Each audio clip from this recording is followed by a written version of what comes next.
Time and temper, you too king. I'm a two, but I ain't gonna give back came from 10 to 8, serve easy rounds. Hey everyone, welcome to the show. Alberta, where the Rockies rise. Time and temper streaming, lighting up the skies from the Bringing you a special presentation. He's dropping truth bombs, giving all these guys A special presentation here today. We're going to talk a little bit about Alberta independence, which is like on the top of all Canadians' minds these days. Before, everyone was worried about Quebec's separation, and now everyone is worried about Alberta's separation, and the Liberals are going berserk. Oh, wow. They don't want Alberta to separate. Hey, everyone in the chat, good to see you. I won't be able to address the chat here today, but we'll just show you the show, and you can kind of watch along, and hopefully we'll learn something here today. We'll learn what is happening from the independent side in Alberta, and we'll also hear what the thoughts are of those that are more liberal living in Canada. And you'd be surprised at what people say and what people think.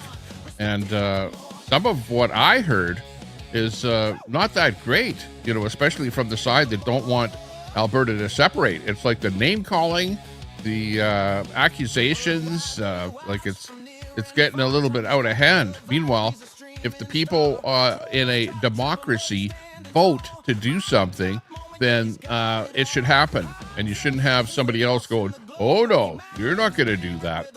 You know, if you're in a bad relationship and you want to get a divorce, what? Are you going to have the government step in and go, no, you two are fighting like crazy, you're not getting along, but you know what? You'll have to live together forever.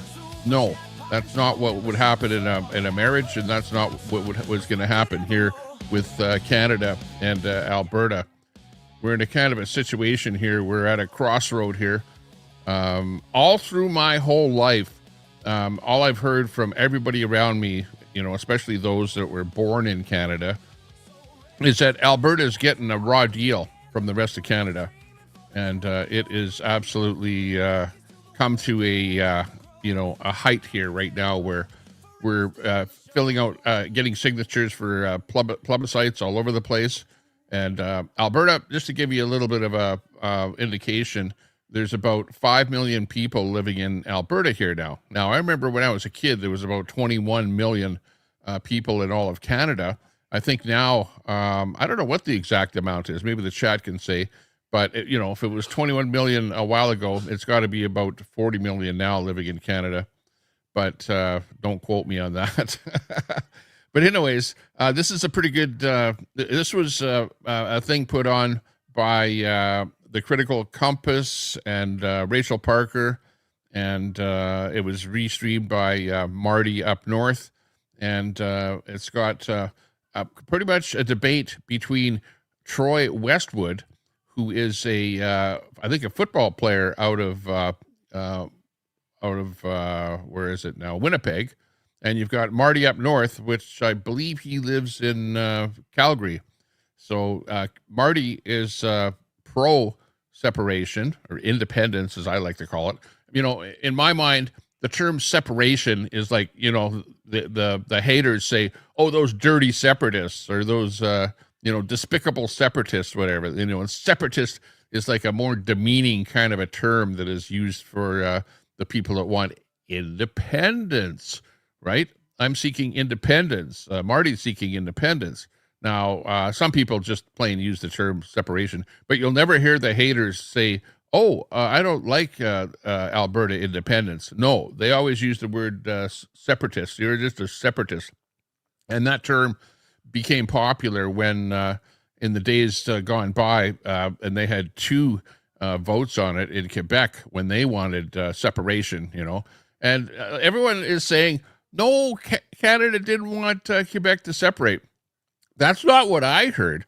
What I heard was like, hey, if you guys want to separate, when those votes were going on, everyone that I talked to out west here was like, good riddance. If you guys in Quebec want to separate, go right ahead. Do what you want to do. If you get the vote, do it. It wasn't like we were like, please stay in Canada. No, it wasn't like that at all. But yet some people say that and think that, but I don't think that's what it was. Over in Quebec, they were like a lot of my friends actually that I met here in Edmonton moved out of Quebec because they were wanting to only speak French there.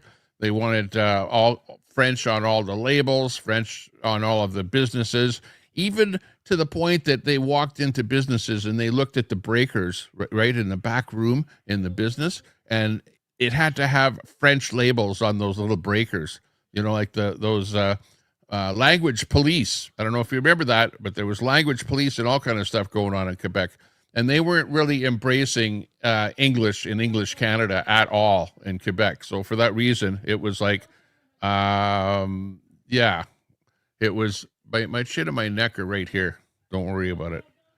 I can lose weight, but you're blank, and that'll never change.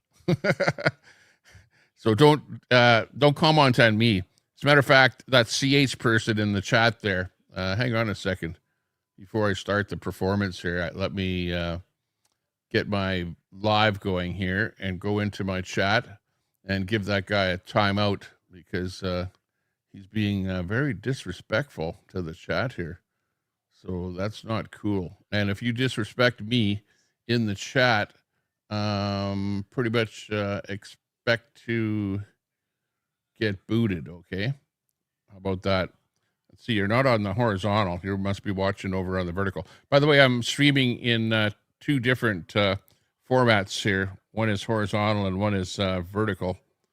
And just let me go look over on the vertical there, because I don't know if we even have a mod over there in the vertical. But okay, here we go. Bringing the chat up. There's CH in there. Okay, we'll give you a time. I'm not going to add you as a moderator. I'm not going to remove you from the channel, but I'm going to put you in a timeout here, okay? And it'll be about 30-minute timeout, okay? So good on you, CH, for disrespecting me and asking where does my neck start. Hey, I'm on a bit of a diet right now. I just had a salad for supper here. So, I can lose weight, but, the rest of you, yeah, get on your podcast there, but don't turn your camera on there, whatever you do.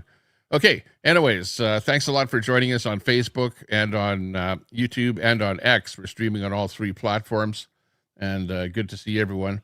And yeah, now this replay that I'm going to be playing here, and I'm going to be commenting on it too as it goes on. I'm going to be playing it at 1.25 speed. Just double check on that here. Yeah, 1.25. So it will sound a little bit faster than it normally is, but that way we don't have to sit here for the whole hour or whatever it is. So anyways, that's the deal. I'm a pro-separatist. Now, and the other thing is that the people that are pro-independence, now I'm saying it, but which is okay. Oh, hang on. Let me turn on one other thing here. I have to go in the back end. YouTube is kind of anal here I just went live here and I didn't set anything up. So I have to refresh this, go in and turn a couple of switches on in the background here so that everything runs smoothly here through the whole thing. Let's see, just let me click that, click this, turn that on, click done, click that, click this, and save that, and go back and click that. Sorry about this, but it's a YouTube thing where you have to turn on a bunch of switches here after you go live in order to get all the stuff going here. Okay, there we go. And save that. I think I've got it all. Okay, good. It looks like it's saved. Okay, let's start the show. So this is the setup here. We've got the panel here. The two guys on the top. You've got Troy Westwood. He's the football player from Winnipeg. And you've got Martyupnorth. And he's a podcaster. And also he's pretty big on X. X is where he grew on criticizing the Canadian government. And also he's a pro independents, Albertan. He's even one of the guys that goes out there and collects signatures, that sort of thing. And let's just listen to the show. I'll stop the show and interject a little bit here as it goes on, so that I can give my opinion here as the whole thing is going. So anyways, here we go. Stand by. Good. Yeah, we're doing good here. We pushed it live, so it's good to have you on. We appreciate you accommodating some time to explore these ideas. So, my pleasure. Great. So, Marty, you look good. James, you look good. Troy, you look good. Is everyone ready to begin, or does anyone have any last-minute questions they want to go over? I'm good. Okay. And it's as you can see, well, maybe you can't, but that's Rachel right beside me, Rachel Parker. She's a pretty big podcaster. And you've got James in there with the critical compass on the bottom right. Okay, thanks a lot for that, YouTube. Danny Wayne. Hey, Danny Wayne, thanks for that super chat there. Excellent. Well, Got my shirt on. come representing. great. Well, it's 7:03, so we'll get started then. Hello, everyone. Thank you so much for joining us for this live debate between Troy Westwood and Martyupnorth. You might have seen some of their content online. My name is Rachel Parker. I'm the host of Rachel Parker on YouTube, a well-known independent journalist in the Canada and Alberta independent media ecosystem. And my co-host today is James from the Critical Compass. So yeah, we're going to have a great debate here. James, why don't you start off by introducing our opponents? Yeah, I'll give a little introduction. So we've got Marty Belanger, aka Martyupnorth. He's the unacceptable fact checker. He's a vocal voice on X where he fiercely critiques current events, Canadian federal politics, energy politics, and institutional failures. He's a staunch Alberta separatist. He challenges anti-independence narratives and debates unionists while exposing perceived lies and biases in the media and the government with a no-nonsense stuff. Yeah. Unfortunately, I'm doing this vertical. I have two feeds running. One is horizontal and one vertical. So what you want to do is you want to come over to the horizontal feed. Okay, come to the horizontal feed, and you want to watch over here because then you can see the whole panel. The vertical feed, is cutting off a couple of the people there. And just by the way I have it here, I'd have to make it super small and move it over different. So if you're watching on the vertical feed, just come over to the horizontal feed. In fact, I can't drop the link, but the way to get there is go up on top of the vertical feed, click on my name, Tommy Temper, go to then select live, and you'll see there's two lives running, one horizontal, one vertical, and you'll be able to see the whole panel on the horizontal. Okay, thanks a lot for that. Style, he pushes for Alberta sovereignty, smaller government, and a return to common sense governance, often sparking heated discussions. And then we've got Troy Westwood. He's a husband, he's a dad, 25 years in social services, working across frontline support, program development, and community advocacy. 18-year member of the Winnipeg Blue Bombers. Great. And James, I just want to make sure that it's streaming live onto at least your YouTube. Yeah, we've got my Critical Compass YouTube is live. And how about yours on your end? It says that it is still waiting on my end. Interesting. What about, let's just do a quick double check with, is it streaming to are your broadcasts going on X? Are you asking me or are you asking Rachel? Yes. Yeah. Yours I'm is live going on there. X. Yeah. If your YouTube didn't connect correctly, I'll send you the files. So. Yeah, No I'm worries. live on X as well, so it's all good. I think Yep, we've perfect. got enough across enough platforms that people will be able to figure it out. I just want to make sure no one misses out. Okay, so we did come up with a little structure just to keep things focused for today. There's going to be 6 segments. Each of you will basically get to host 3 or begin 3. So each segment will start with a question. The respondent will have 3 minutes to answer that question. Their opponent will then have 2 minutes to respond. And then we'll just allow for 5 minutes of open debate before moving on to a new segment. And we're going to cap it at an hour. James and we're not going to interrupt. With the exception that if there is a definition or a term that's being used and it's clear that you guys each have I'm going to different try and interpretations of move what that term everything might here mean, so that we we're might all step in and just in ask that for clarity, vertical. just for Okay. the overall So sake of the discussion Watch for and stuff clarity to there. move here. All right, well, if that sounds good to you, gentlemen, we'll begin. So our first topic is culture. And Marty, the first question will go to you. You will have, again, 3 minutes to answer. So Marty, what is Alberta's culture and why is it incompatible with Canada? Actually, that's a good question. I don't think that Alberta's culture specifically is different than, say, other provinces. I mean, it's slightly different. You know, it's different than, say, Quebec's culture. It's different than Newfoundland's culture, perhaps different than Ontario. But that's not the point here. The point is, when we talk about separation, is that whatever our culture happens to be, it's not that it's right or wrong, is that we just want to protect our culture. So a lot of Albertans in the last several years have a real concern about Ottawa's out of control immigration, because immigration is not a provincial matter, it's a federal matter, and Ottawa's basically opened the floodgates and allowed like millions of immigrants into the country, and they land in Toronto, Montreal, places like that, but a lot of them end up in Alberta. And so just in the last year alone, last couple of years, we've added like 400,000 immigrants to Alberta, which for a province of a population of only like 4 million, we've added like 4%. We grew, and it's out of control and is damaging. So it's an example. It's not the main reason why there's a separatist movement, but it is one of them. And it's not about the fact that our culture is fundamentally different than other parts of Canada, but we've decided that we want to protect our culture. If the rest of Canada wants to let in a whole bunch of immigrants and be replaced, that's fine. That's their choice. But Albertans have decided that no, we want to protect our culture. You still have a little use time. enough Did you of my want 2 minutes? I mean, I'll just add, right?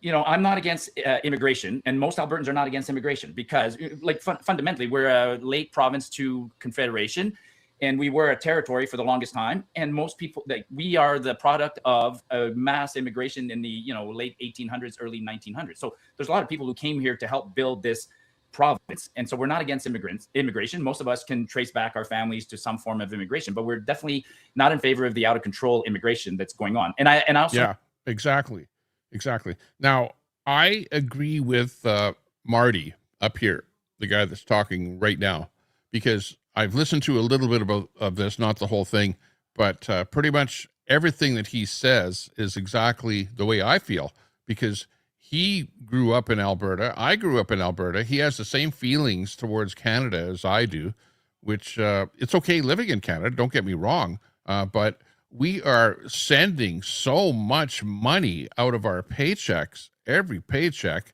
and the province is sending so much money out of this province that it is making it so that people don't even want to have children anymore, honestly, because it is so expensive to have children.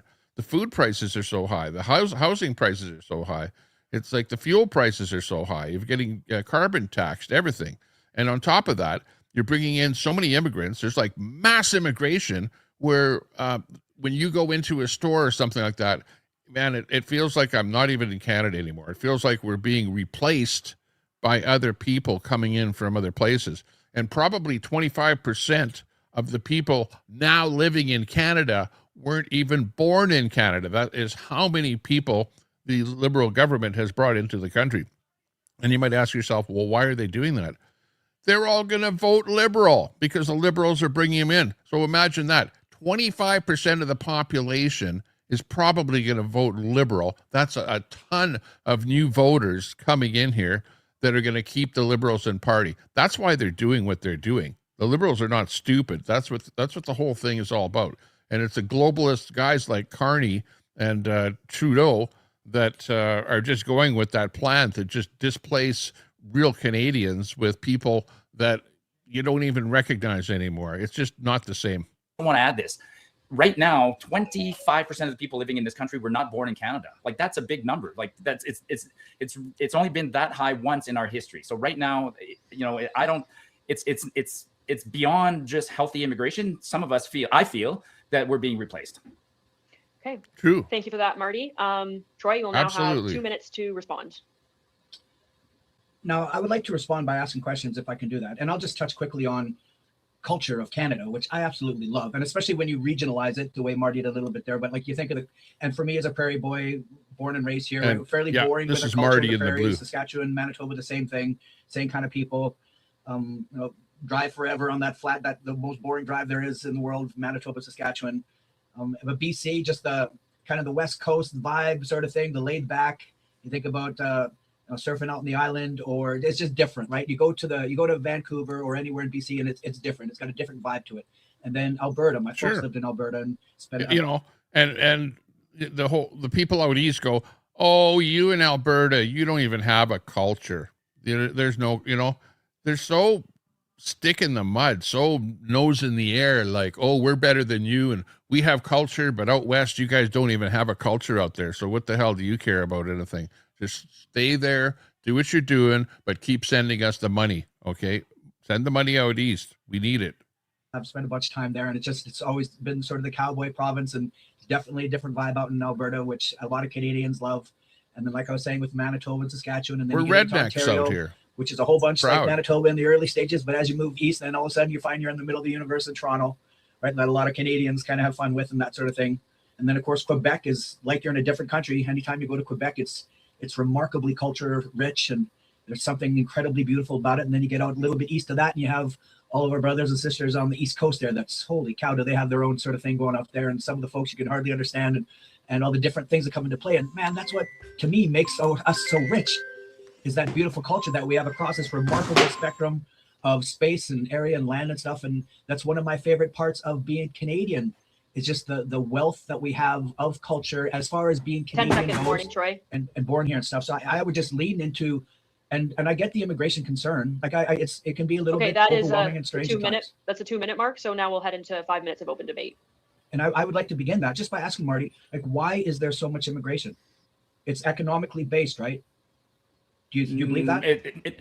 No, I believe that No, there's so much immigration because the Liberal Party wants to make sure that they've brought in so many people that are going to vote for them. It's voting. It's new voters that are going to vote Liberal.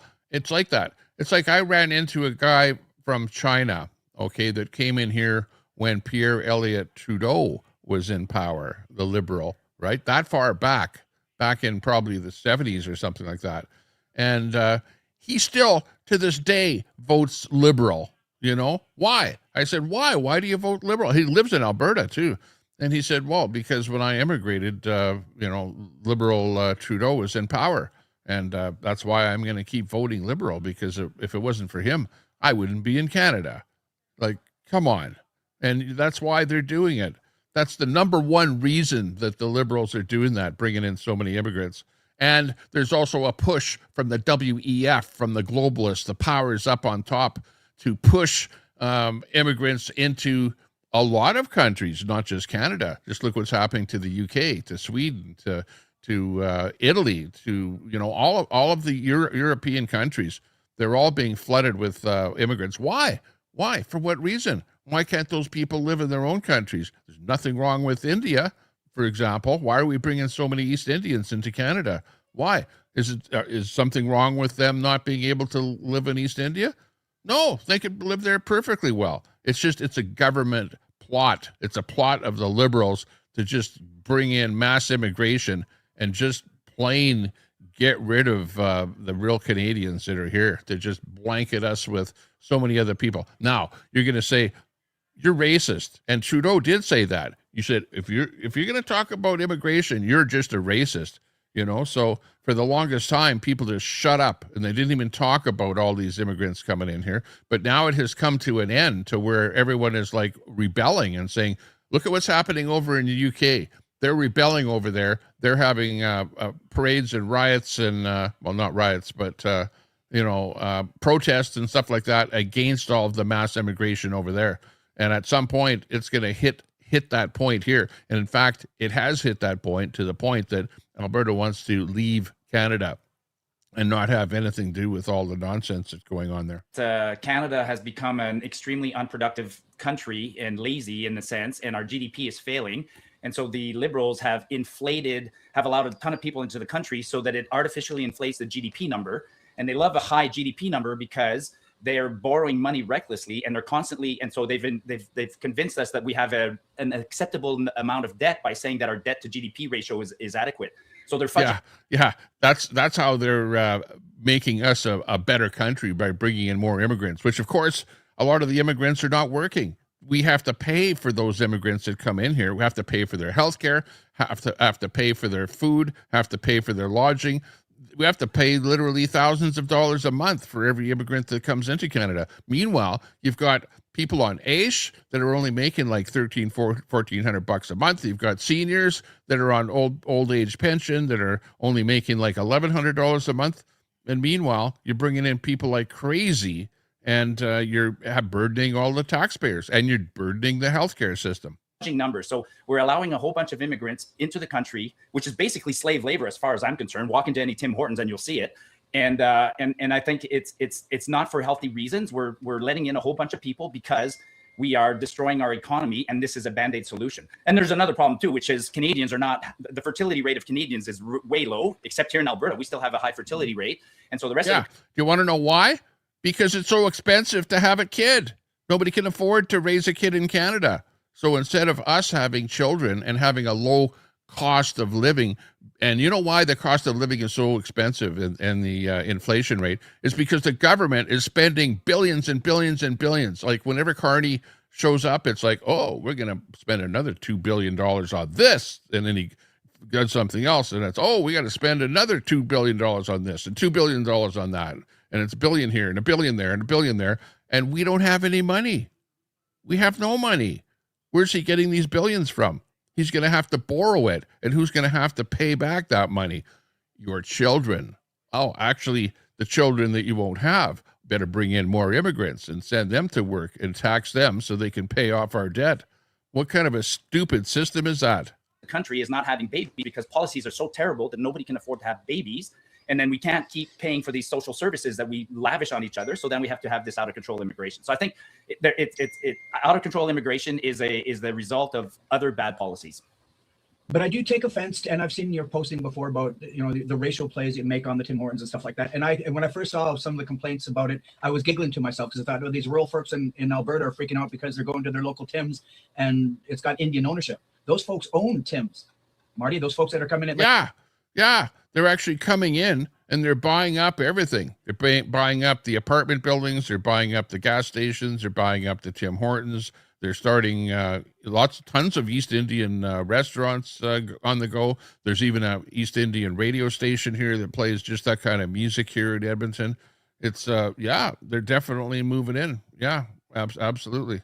Like the number of Indian business owners that in Canada is quite remarkable and beautiful. And it's remarkable because you're bringing in so many East Indians. Especially for white folks, the concern about the immigration when sometimes you can be a minority living in a large city in Winnipeg and your culture or your whiteness is a minority, but there's also something truly beautiful to it. And I do profoundly disagree. The one thing I'll agree with you. What the hell is beautiful about it? It's like I feel like I'm being displaced. It's not beautiful.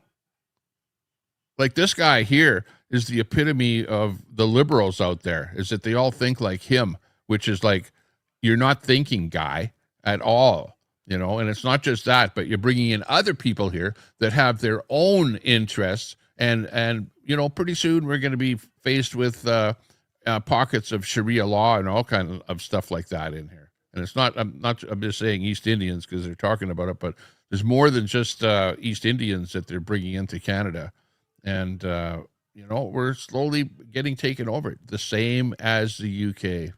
1,000% is when some a-holes are out in Toronto protesting and some folks start saying death to Canada and all that sort of stuff. Those folks should be immediately taken either to jail or sent back home. Like that, we need to be more careful in vetting who we bring into the country for sure to make sure that's funny to see a liberal talking about not liking the Palestinian protest. Oh my God. But yet those are the immigrants that are being brought in. What? You don't like them?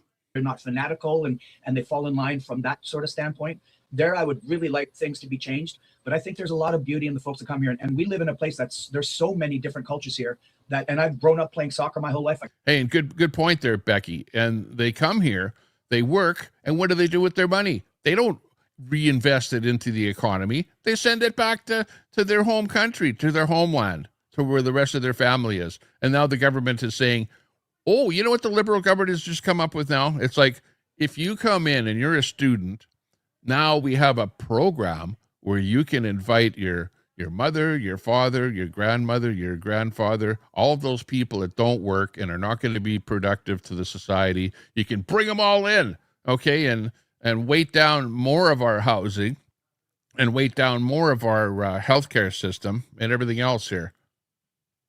It's a plan to fail. I coach soccer, so that inherently a lot of the globe play soccer. So around us, we have a large Indian population, a large Filipino population, and all kinds of other folks from different cultures. And I think it's a truly beautiful thing. Marty, did you want to respond, or do you guys want to leave it there? That's a matter of opinion there, Guy. Yeah, I'll just, like I said, I'm not against people. And unfortunately, opinions are like assholes. Everyone has one, but not all opinions are great or true. Coming here to run businesses. I'm not against Indians that would come here and own a Tim Hortons. That's not my problem. My problem is the fact that there's just so many of them. I mean, Tim Hortons used to be a place where you would go. Yeah, and, that's just it. I'm not against immigration. Nobody's against immigration, but mass immigration to where it's just everywhere you look, it's like, man, this is not where I grew up. This is not Canada anymore. That is what the Liberal government has done to Canada all over the place. You know, there's a place called Brampton where it is like almost all East Indians in that whole town. You know, they just have flooded, where do they go? A place like Brampton. It's like all over the whole city. You hardly even see anyone else other than an East Indian guy there. Unbelievable. Where kids would work and retirees, and now it's slave labor from imported from other countries. It's not slave labor though, brother. They're getting minimum wage or whatever they're making, same as anybody else. And you know what they're getting? The reason that all of these, they call them temporary foreign workers that end up from temporary becoming citizens, right? What it is the government has a program that your Tim Hortons and other companies can bring in these so-called temporary workers, and the business only has to pay half of their wage, and the government pays the other half of the wage. Well, guess who the government is? Me and you. You're the one paying for these foreign workers coming in here. It's coming out of your tax dollars instead of it going towards healthcare or building new schools or building hospitals or building things for Canada. It's going to half of the wages of all of these foreign workers that they're bringing in here. Unbelievable. Stupidity. And different folks that are helping. And on top of that, your children, the kids at school can't get a summer job because there are no jobs. They're all taken up by these temporary foreign workers that they're bringing in. It's crazy. And that sort of a thing. Like, I know, like, it's a pretty hardcore, edgy sort of take that you have, Marty. And when you say you don't have a problem with it, but when you post some of the stuff that you do, it sure looks like you do. Like, it comes off very. Yeah. And then you say stuff about what's going on, and then people are going to call you racist, bigot. They don't like what you're posting, and you're a bad guy, and you come off as this, that, or the other thing. Oh, it's because you don't like what's going on, and you can't talk about what's going on. Otherwise, you get labeled. And that's what the lefties like to do, is to label you.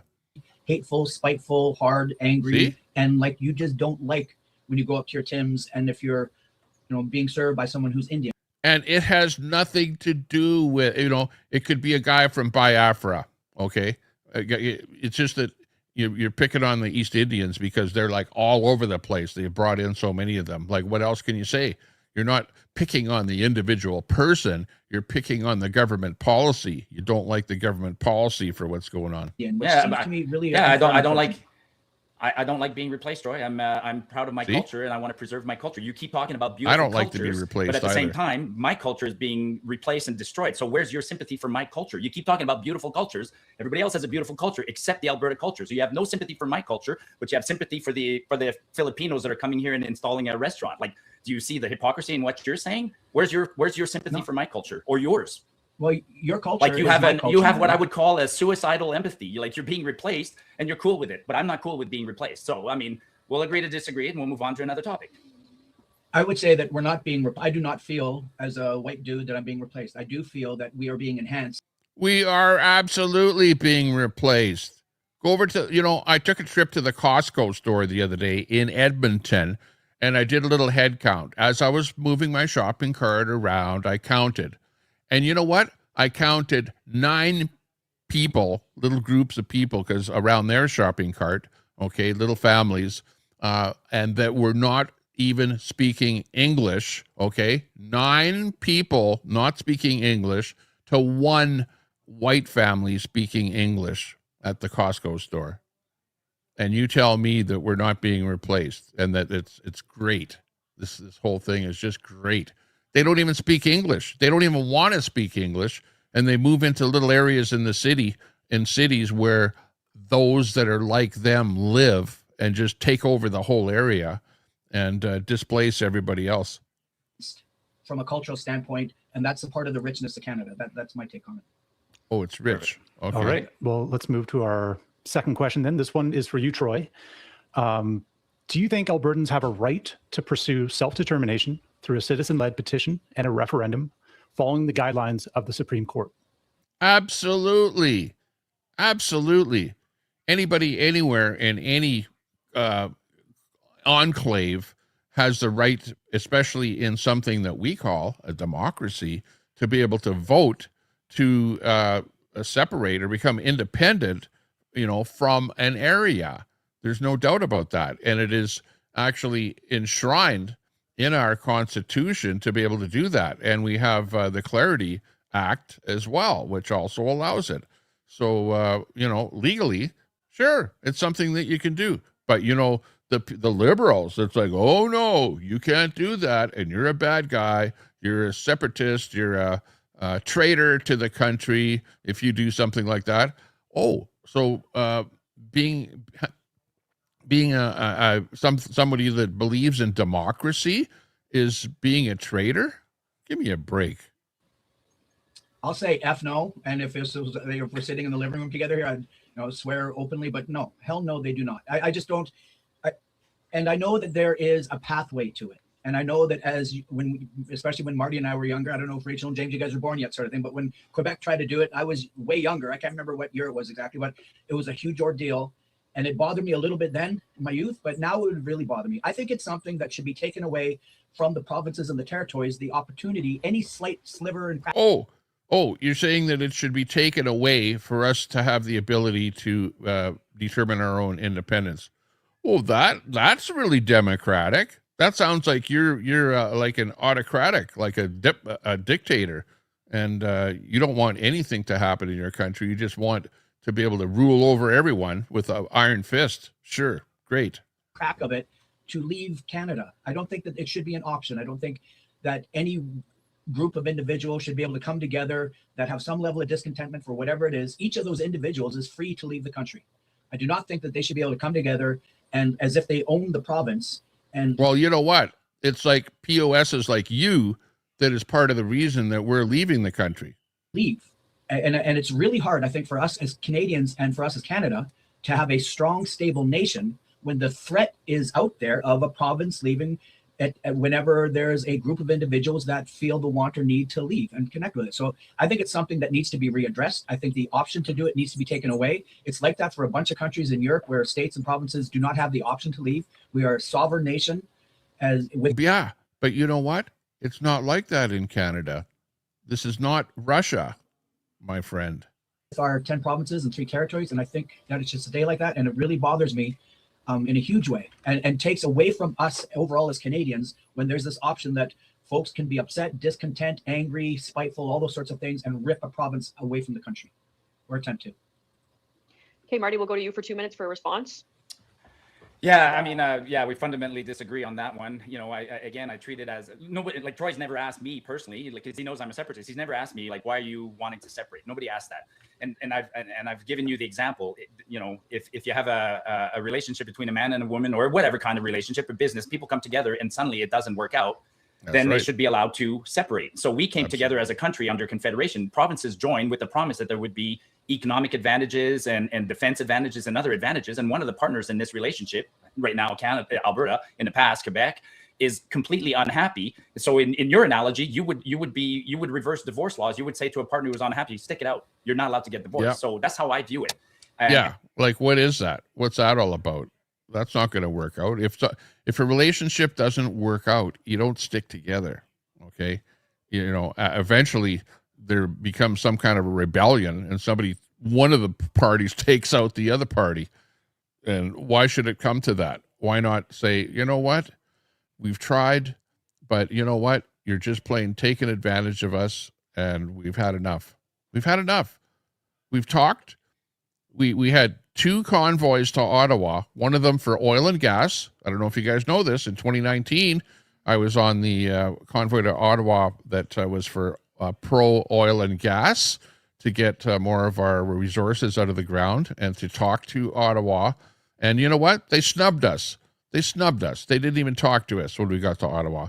And then there was the time that the convoy for the lockdowns, where we went to Ottawa to talk to Trudeau and the Liberal government. What did they do? They called us a bunch of terrorists, and then they said, well, we're not going to negotiate with terrorists, you know. Well, is Ottawa talking to the people, or are they just snubbing everyone, you know, calling you a bunch of names, racist, terrorists, you know, whatever, every name in the book. And that's how we feel out here, is that all they do is name call to us. And even Carney, he doesn't want to take the oil out of the ground. What, are you kidding me? Comes up with some kind of a stupid MOU, which says that you got to have green oil and net zero and carbon credits and increase carbon taxes and all kind of bullshit like that. He's, you know, Carney is a globalist. He's not for Alberta. He's not even for Canada. He's for himself and his shares in Brookfield. He's enriching Brookfield with every little thing that he's trying to do. And we're sick and tired of this bullshit that's coming out of Ottawa. Like, really, Carney is like no better than Trudeau. In fact, he's worse than Trudeau. And for me, it's perfectly constitutional and perfectly valid. Like, why would you want to keep a partner in the relationship? Albertans are unhappy. They're not happy being in this relationship. So, I lived through the first referendum. I lived in Quebec for the first referendum in the 1980s. And then I wasn't there for the second one, but I was cheering them on. I'm like, hey, have at her. If you're not happy in this confederation, move on. So I can't make the emotional attachment and passing a law like that. To me, that would be a draconian law saying an unhappy partner can't leave. That's insane. So no, we're unhappy and we want to leave. I think the relationship comparison, like a marriage, is probably the best one we have. We've had enough. I think it's a horrible analogy to use. But nonetheless, and I find it interesting too, when you say completely unhappy. Why is it a horrible analogy? It's a pretty good analogy. If you don't get along, go separate ways. Pretty simple. Why is that horrible? Because it's probably somewhere around 30% right now that it's actually, the latest poll that I saw is 41% want independence in Alberta right now.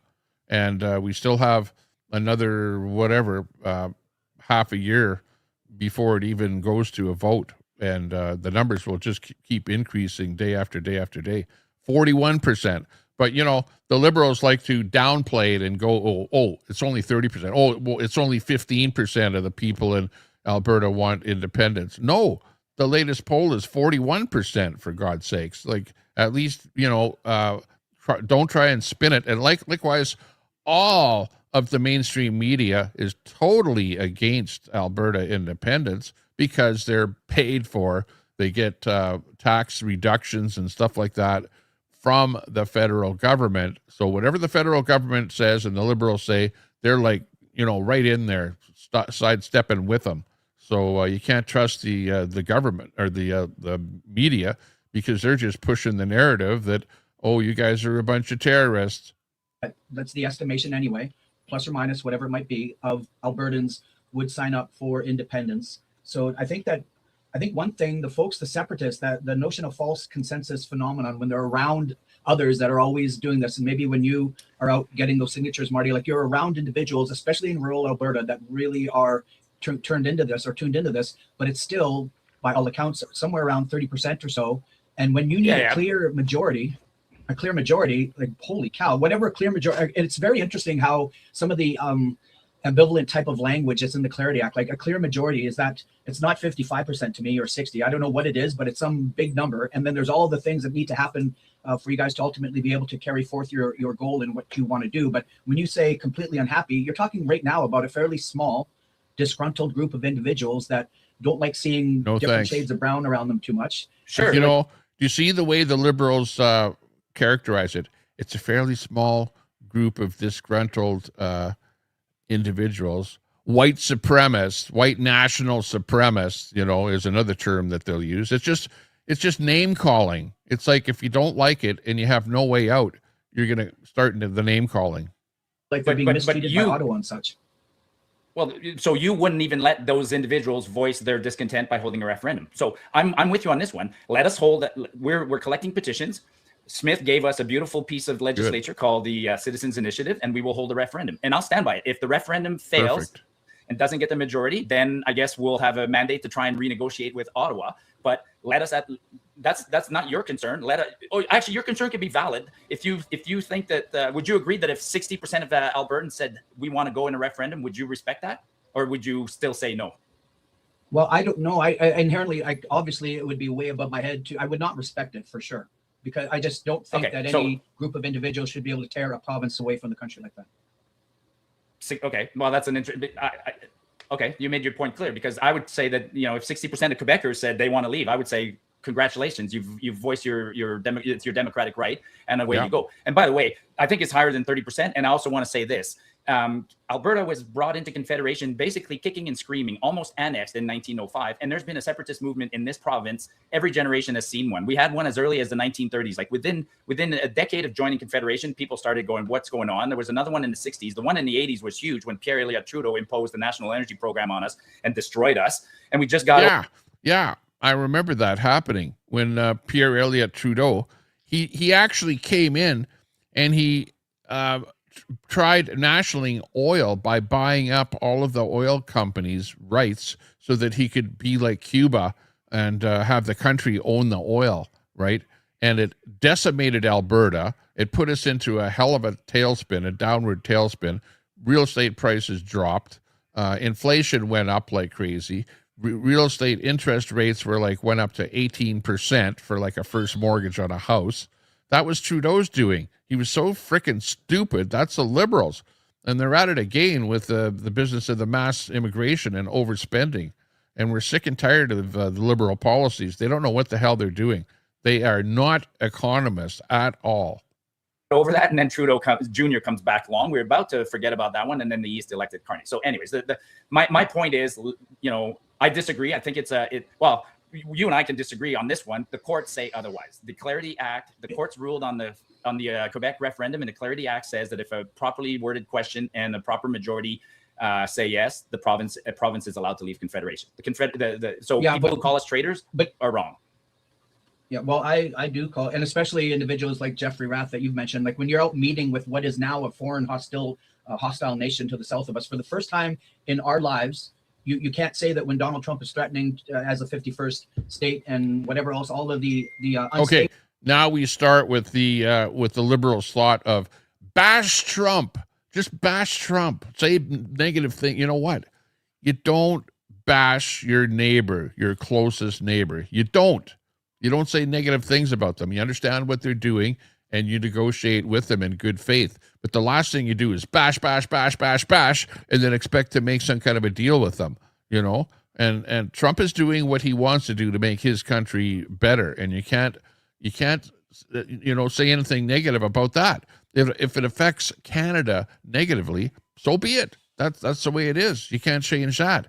But as far as the independence movement going to the United States and talking to the United States about potentially securing a $500 billion line of credit for us to take us over becoming independent, what's wrong with that? Absolutely nothing wrong with that. Quebec went over to France and talked to them about doing the same thing. Nobody complained about that. But these guys are just picking every little detail. Oh, and Trump is a bad guy, and Trump wants Alberta to become the 51st state and this kind of stuff. Look, the vote is going to be for independence. We'll become our own entity, not the 51st state, not the province of Canada, but our own entity. Now, if the people want to become the 51st state, they'll have another plebiscite, another petition, and we can decide whether or not we want to be the 51st state. But, these Liberals are like, oh, Alberta's going to separate and become the 51st state. And Donald Trump is the bad guy, is going to take over Alberta. No, you're just fear-mongering. That's all you're doing. Stop it. Stable aspect of America, when Rath and his team were down there meeting with them and they're helping to plan a road to succession, to me, that's vile, and that should be. That's not what they're planning. Should be in jail. So false info. And I think what Carney's doing. No, go ahead. I mean, you're on a roll. I find it very interesting. Like, I just find it interesting how, like, I would never feel like I own Manitoba. And if I wanted to make it, if I was really unhappy, I would run for a government position and then make my feelings. You know what? We already did. Alberta is conservative. We have the best people running Alberta based on the democratic vote of the people that live in the province. And with that, we have tried our best to try and deal with Ottawa, but because we're just a small potato and the little fish in the big ocean, we're unable to negotiate with Ottawa, unable to do what we want to do. And Ottawa is continuously pressing down on Alberta, taking as much money, sucking as much revenue as they can out of Canada, feeding a little bit of money back to us again, but taxing the hell out of us. Carbon tax, industrial carbon taxes, oil caps. You can't pull oil out of the ground. You can't make a pipeline. You can't bring more ships onto the West Coast. And you've got other provinces like EB and BC, the tree hugger that is like, no, we don't want any pipeline and stuff like that here. But yet the United States is like, hell, you guys want a pipeline? Come on. Put it through the northern part of the States out to Seattle, out to a port there, build a port out there, and you can ship your oil out there. Why is the States more than willing to deal with Alberta, but yet Eastern Canada is just treating us like so poorly, and just we're paying taxes like crazy. And like I say, you can't even have a child here anymore. It takes so much money to raise a child, and the food prices and housing prices and everything else is so expensive. And all your money is going for taxes back to Ottawa, and you don't have enough to live on. That's where we're at right now. Even to the point that some of the immigrants that have come over to Canada are actually leaving Canada because they understand after coming here how hard it is to make a buck and to even keep your head floating above water. And thoughts felt that way. And if I wanted to make profound change to this province, I would want to run for different offices where I could make did that. Institutional change in that matter. But doesn't work. To try and drive up. No, but I mean, the citizens' petition is exactly that. I mean, we have, as citizens, we have 2 times when we can exercise our voices. One is every 4 years when we vote, and then the other one is through these petitions. So this petition is a citizens' movement. I mean, if we're doing what you're saying, we're getting 1 million people are going to vote on a question and affect change. But I want to come back to one thing. Jeff Rath and those guys, they just went to the US. That's a story, like, that was the worst kept secret on the planet. Rachel broke that story. Jeff Rath told Rachel and others a year ago, I'm going to the US to go talk with the US, like the worst kept secret on the planet. And Jeff and others went to the US simply to talk, to say, if we were to separate and things got ugly back home, could we count on you for a little bit of help? What's the process of getting a loan or a line of credit? So they were going there and investigating and asking questions, no different than Quebec did with France and other countries. Did you know that when Quebec was getting ready to hold its referendum, it had a sheet of paper, and the president of France was ready to declare, "Vive le Québec libre," and recognize that Quebec was a sovereign state. By the way, and that's the other thing. That is equally as wrong. It is equally as wrong, Marty. Yeah. So when Carney last week says, so right now around the world, so Carney last week when he says, hey, I recognize the people of Palestine, even though they don't have a border, and I recognize the Palestinian state, that's correct, that's wrong? Or when he says... Yeah, exactly. Carney can recognize Palestine as a state, which doesn't have borders or anything, but yet they're not going to allow Alberta to become independent, to become its own entity. Like, talk about the hypocrisy. I recognize if the people of Greenland choose to separate from Denmark and choose to accept an offer from the US, and Carney literally says, I will respect that. So I hope that Carney will respect Alberta's wishes when we separate. Troy, I'm going to give you just, you have 20 seconds to respond, and then we'll move on to the next segment. You can give it more, but I think with what Rath is doing, I'm just shocked that there's no question the hostility right now that the United States of America presents to Canada. Okay. Listen to what he's saying. Did you hear what he just said?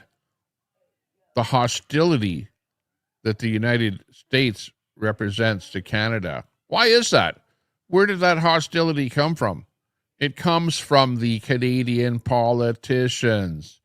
Trump is doing what he thinks is right to make America great again, and the Canadian politicians are interpreting it as hostility, and they're actually saying that. and they're actually saying bad things about Trump. And the last thing you do is, if you're the beta and you're into some kind of an agreement or trying to make agreements with an alpha, well, you have to know your place, know your role.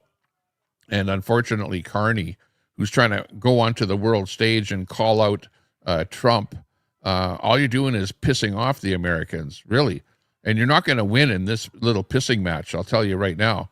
And to be saying that there's hostility, yeah, you're the ones that have amped up the hostility by saying, oh, we're going to take liquor off our shelves. We're not going to buy any more American liquor. We're going to tariff this stuff because they tariffed us, and we're not going to negotiate with them, blah, blah, blah, blah, blah. On and on it goes, to the point that they're actually thinking in their mind that there's hostility, but they're in their own actions actually perpetuating that whole thing. And it doesn't help to be talking the way he is, that's for sure. And nobody who's following things closely is going to listen to anyone in that administration or related to that administration who's saying that they're speaking about this and that. They're not giving speaking of certain names that are doing any of the talking. There is no question that the United States of America has a vested interest if Alberta were to secede. And it stinks. It quacks like a duck, walks like a duck, all these sorts of things. It's stinky, and I think that it's treason. Okay. See, there he is again. The name calling from the left. Treason. It's treason.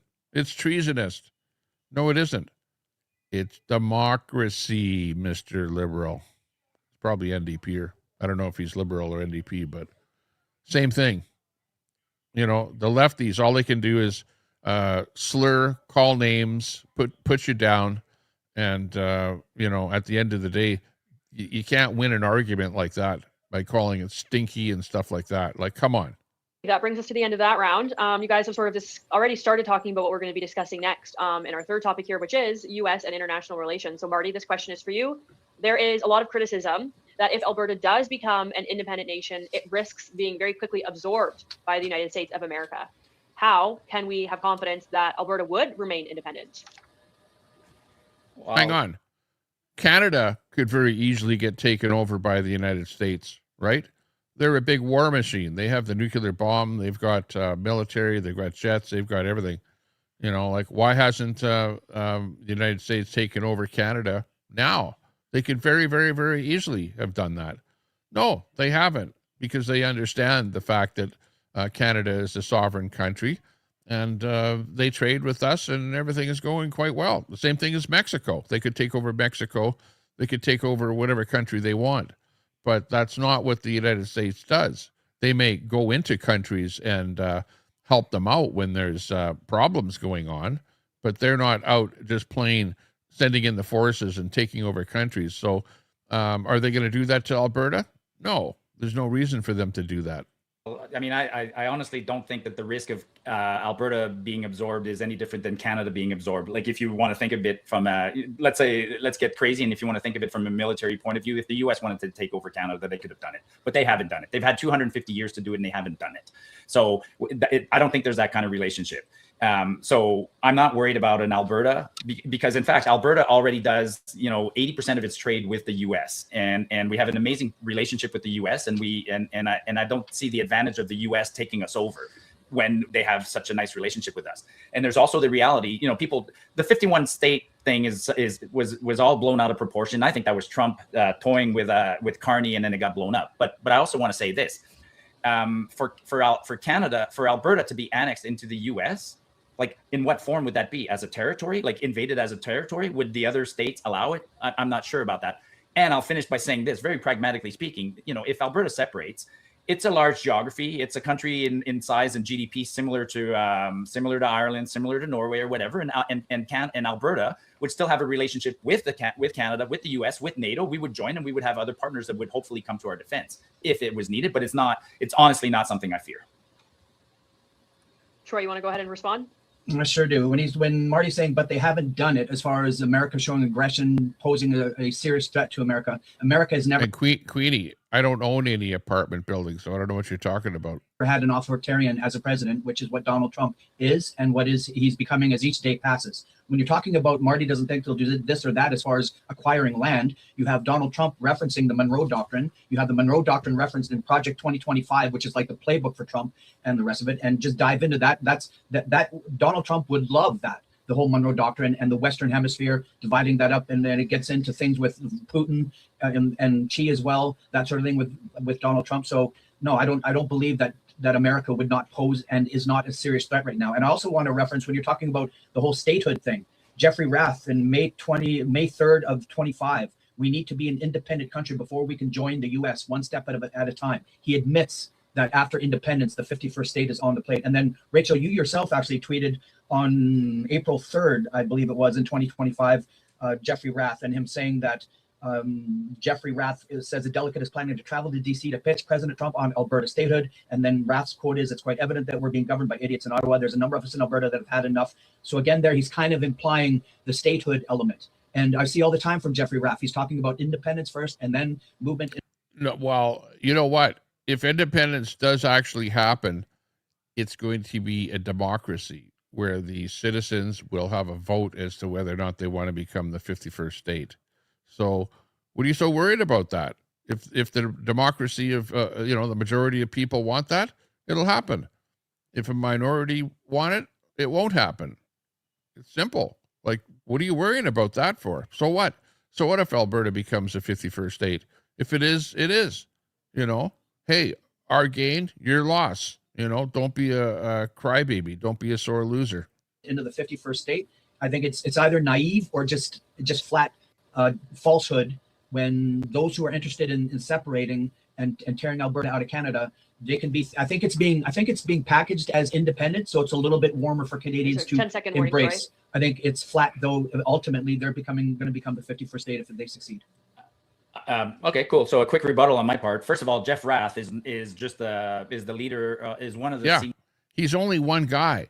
He he obviously doesn't like Jeff Rath for whatever reason. Okay, so be it. But this is more of a, he's like the talking guy, but it's like a movement. It's a movement of people, a whole bunch of independent people, like myself, like Marty, and like a whole bunch of other people. They've got literally thousands of people out there looking for signatures. That means that there's thousands of people that are really pro-independence. It's not just one person. It's a big movement. Senior leaders of the Alberta Prosperity Project, which is on hold right now. If there's a referendum in Alberta and we choose separation, there's a lot of steps. So we would probably somebody like Smith could say, okay, I'll accept I'll lead the province into separation, or Smith could step down, and we would have to elect a new group and do lots of things. So Jeff is not elected official. He can talk all he wants, but down the road, if we become independent, we will do it. We will still be a democracy, and we will elect leaders. So Jeff can talk all he wants right now. He's not an elected official. And on your Trump point, so back to what I just said, if at the best course right now, Alberta has a referendum at the end of this year, starts a negotiation with the rest of Canada, separates and becomes a nation, that's like 2.5 years from now. In 2.5 years from now, Trump will be gone. And so Trump might be an aberration right now, but the Americans have a beautiful system where they have a. That's right. That's a very good point, is that, politicians are temporary. They're not there forever. So just because you don't like the man, Trump, does that mean that you don't like the United States? Well, apparently, whatever Trump is doing here today, if the Democrats get in the next term, they may very well turn everything around, and it'll be completely different. And they'll get rid of all the tariffs and go embrace Canada, and it'll be, hey, back to business as usual. Trump is just a temporary person in charge, and whatever he does, hey, good for him. Let him do it. Let him make America great again. But that doesn't make everybody here in Alberta some kind of a Trumpster or a MAGA. And they, up here in Canada, the term MAGA is like a bad thing. It's like they call you MAGA, as if you're like a extreme right-wing terrorist or something like that. The term MAGA has become really, really bad. To wear a hat that says "Make Canada Great Again" is like bad. That's like, wow, you're like part of MAGA and you're embracing MAGA and stuff like that. And the leftists like to really, really use this MAGA thing and call Alberta independent people MAGA type people, and that's absolutely wrong.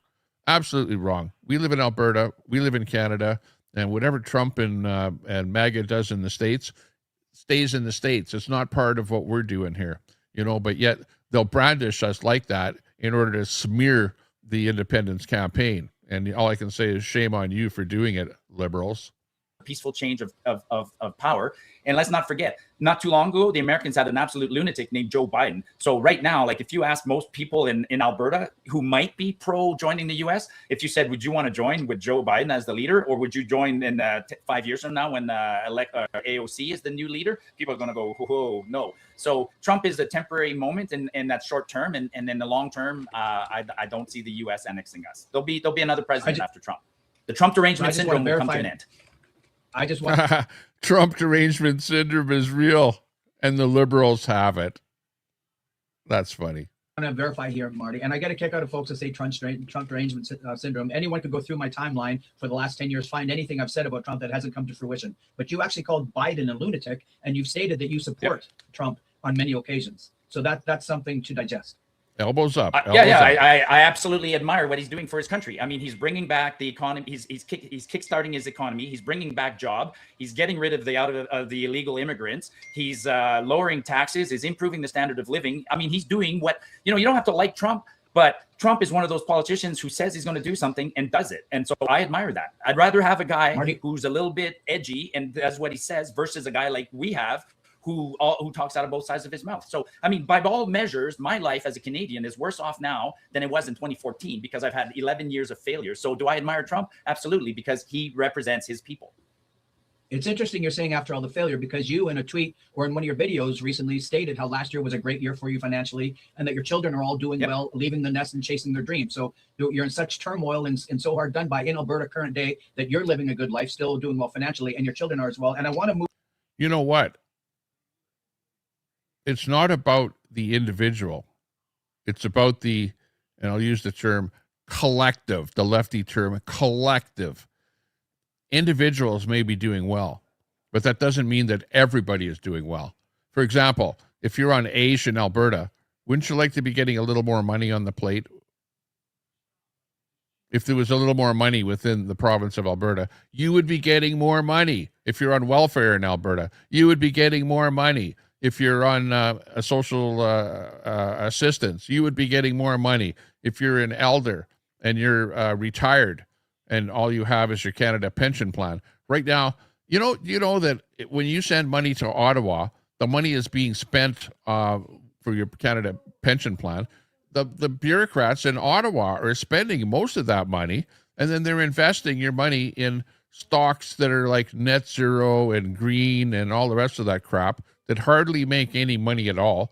So at the end of the day, the amount that they can pay you is extremely small, as much as like $1,100 a month when you retire. Can you live on that? Will that pay for your apartment? Will that pay for your food? Will that pay for your vehicle? $1,100 a month? Are you kidding me? Well, it won't be like that if Alberta becomes independent, because the money will be flowing. Look at, even up in Alaska, they get a $1,000 check for the oil reserves that they're pulling oil out of the ground. Every person in Alaska gets that $1,000 check. You're going to see stuff like that here in Alberta, where we're not going to have to pay the federal tax. You'll have more money on the table to buy food and housing, have children, be able to buy some diapers, all kind of stuff like that. Life will be great. So what if one person is doing well right now? Yeah, people are doing well, but the overall, everyone is not doing well, because if you're on minimum wage working at the 7-Eleven store, you're not able to get yourself an apartment. Come on. Move also with Trump here. You just because I'm the last person to be points about. No, just because you're just because I'm the last person to be thing about. Marty, you're trying to discredit me because Trump's points and the economy. No, I'm not, brother. I'm not trying to discredit you. I'm just contradicting just or because I'm letting the you know last that shark there's some who's going to contradicting get pieces here. doesn't mean. Yeah. All right. Okay. But your support of Trump is I don't understand at this point in time. And I wonder what the percentage is of separatists who are MAGA or support Trump. Like, it's huge. And at this point in time, everyone, to James, Marty, and Rachel, like, there is. See, do you see this? This is where the lefties bring up the MAGA thing. Just like I was saying, it's like, you guys are not Albertans. No, you're not Canadians. No, you're not real people. You're MAGA. You're Americans. You're just a bunch of MAGA. You know, it's like he's throwing that MAGA slur at everybody that is, you know, to make it bad and make you look bad and to make you feel bad and to be against the independence movement. You know, shame on you for even bringing that up. That's got nothing whatsoever to do with independence. There is something wrong with individuals who are still willing to accept and embrace Donald Trump. He is, you can't, and everyone here is intelligent. And you know what? If anyone would be a person that would embrace Donald Trump, it would be me. It would be me. Right? I like Donald Trump. I like his policies. I like what he's doing. Do I like the stuff that's coming out about Epstein? Absolutely not. Right? Do I like anything else about Trump? Well, he's the president of the United States. He's got the ICE thing going, and he's turfing out all of the illegal aliens in the country. Hey, great. You know, I like his policies of tariffs. I think that those are great. I thought tariffs were a good idea even before Trump instituted them. I thought that we should do that in Canada against cheap Chinese stuff like socks, shirts, pants, you know, stuff like that. And let's manufacture that stuff in Canada here. Bring some jobs home instead of sending all of our money to foreign countries and bringing their products in here. Let's produce more stuff in Canada. Tariffs do that for you. But you know, if anyone we could call, a MAGA, it would be me. And I'm not MAGA. I'm an Albertan. Americans are Americans. Trump is Trump. And people do and say what they want. But I'm sick and tired of these liberals trying to brandish everybody that is a conservative in Canada as some kind of a MAGA. You bad, dirty, bad MAGA. Shame on you. Has a capability of thinking. The man is very obviously a pathological liar, and he and this Epstein thing is so vile and horrible for people to continue to support Donald Trump when it is. Nobody is supporting Donald Trump. This guy has Trump derangement syndrome to the nth degree, for God's sakes. There is, it's not a mountain of evidence. It's a mountain range of evidence with him and the Epstein situation. And whether it blows up, whether it actually all comes to fruition and blows up in 2 weeks from now. You know, if Trump is a criminal, arrest him and throw him in jail. But that's got nothing to do with us and the independence movement in Canada. Like, come on. This is just total bullshit. You know, he's the one bringing up the bullshit. Later on here, he talks about something out in the field and that it's bullshit. Yeah, he's spewing the bullshit. 2 months from now or 2 years from now, it is going to come up. And everyone that supported Donald Trump is going to have to justify how they overlooked all the obvious signs. So you're going to drop Donald, you're going to drop our neighbors, our cousins, the people with whom we've done trade for 250 years. You're going to drop them because they got Donald Trump, and you're going to jump in bed with the communist Chinese who. Yeah. Good point. You can't make this up. Carney is like, he doesn't want to negotiate with Trump. He's afraid because he's the beta and Trump is the alpha. And all he does is throw him under the bus. Goes over there to Davos, to the WEF, stands in front of the world and calls out Trump, you know, but he's just a wimpy little dog. And he then he whimpers over to China and tries to make some kind of a deal to bring in those electric spy cars here. Oh my God. It's like, you can't make this stuff up. It's like stupidity to the nth degree, really, honestly. By the way, Carney, during the leadership debate last year, he wanted the talking point so badly that he interrupted the host and said, I just want to say that I think the worst threat to Canada right now is China. So he said it, and now he's jumping in bed with China, and you're doing mental gymnastics and backflips to support Carney and support China, and you're discrediting Trump, who's done nothing for you. Trump has not attacked you. all Trump is doing is it should be a wake-up call for us that we've become lazy. We did not diversify our trade. We've become complacent, and Trump is doing something for the Americans. So like it's a Marty, when a man is unstable, he's not unstable. Marty, when he has threatened us, he's not unstable. Come on, man. Like, How's you're he a smart threatened us? dude. What- You know, him talking like that is part of why Canada is having a hard time negotiating with Trump, because when you call him unstable and, you know, it's craziness. It's just, he's a typical liberal with liberal talking points. Like, I think he's been listening to Doug Ford a little bit too much, honestly. What How threat can is that? He has threatened us. He's threatened us to have us become the 51st state. He's threatened to. That wasn't a threat. It's like, come on. He's playing word games on the world stage, saying, "Wow, hey, Canada should become the 51st state." And he also called Carney Governor Carney. You know, like, come on. It's playing word games, and you're like taking it as some kind of a threat. Shit or get off the pot there, guy. To invade us. He's threatened all kinds of the trade, the tariffs and all the rest of it. The man is a constant, perpetual threat. And to say that he isn't is remarkable. He's not trustworthy. He's unstable, and he's threatening us as a sovereign nation. You know what? If you don't know how to communicate with them, you don't know how to negotiate with them, and you don't bother to go down there and even talk to him, but all you do is talk to him behind his back. The same as what Trudeau did, by the way. Carney is doing the same thing. Undermining the man, undermining Trump will not get you anywhere. It's just plain common sense. And Carney does not have common sense. Instead of negotiating with Trump, he runs to China. Give me a frickin' break. Nation. And when you're talking also about the whole China and trading with China, for Pete's sake, look at the numbers are remarkable, how deeply entrenched the USA is in trade with China. And they are a force. And I know there's all kinds of things. And I know Theo Fleury thinks by osmosis that we as a nation are going to become communist because we're trading with a communist nation. But China as an... You know what?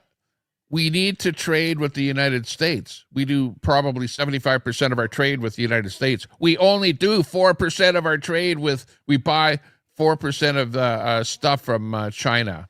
You know that? Like, really? We buy about 8% of our stuff from China, and we sell about 4% of our Canadian goods to China. That is a very small amount compared to what we do with the United States.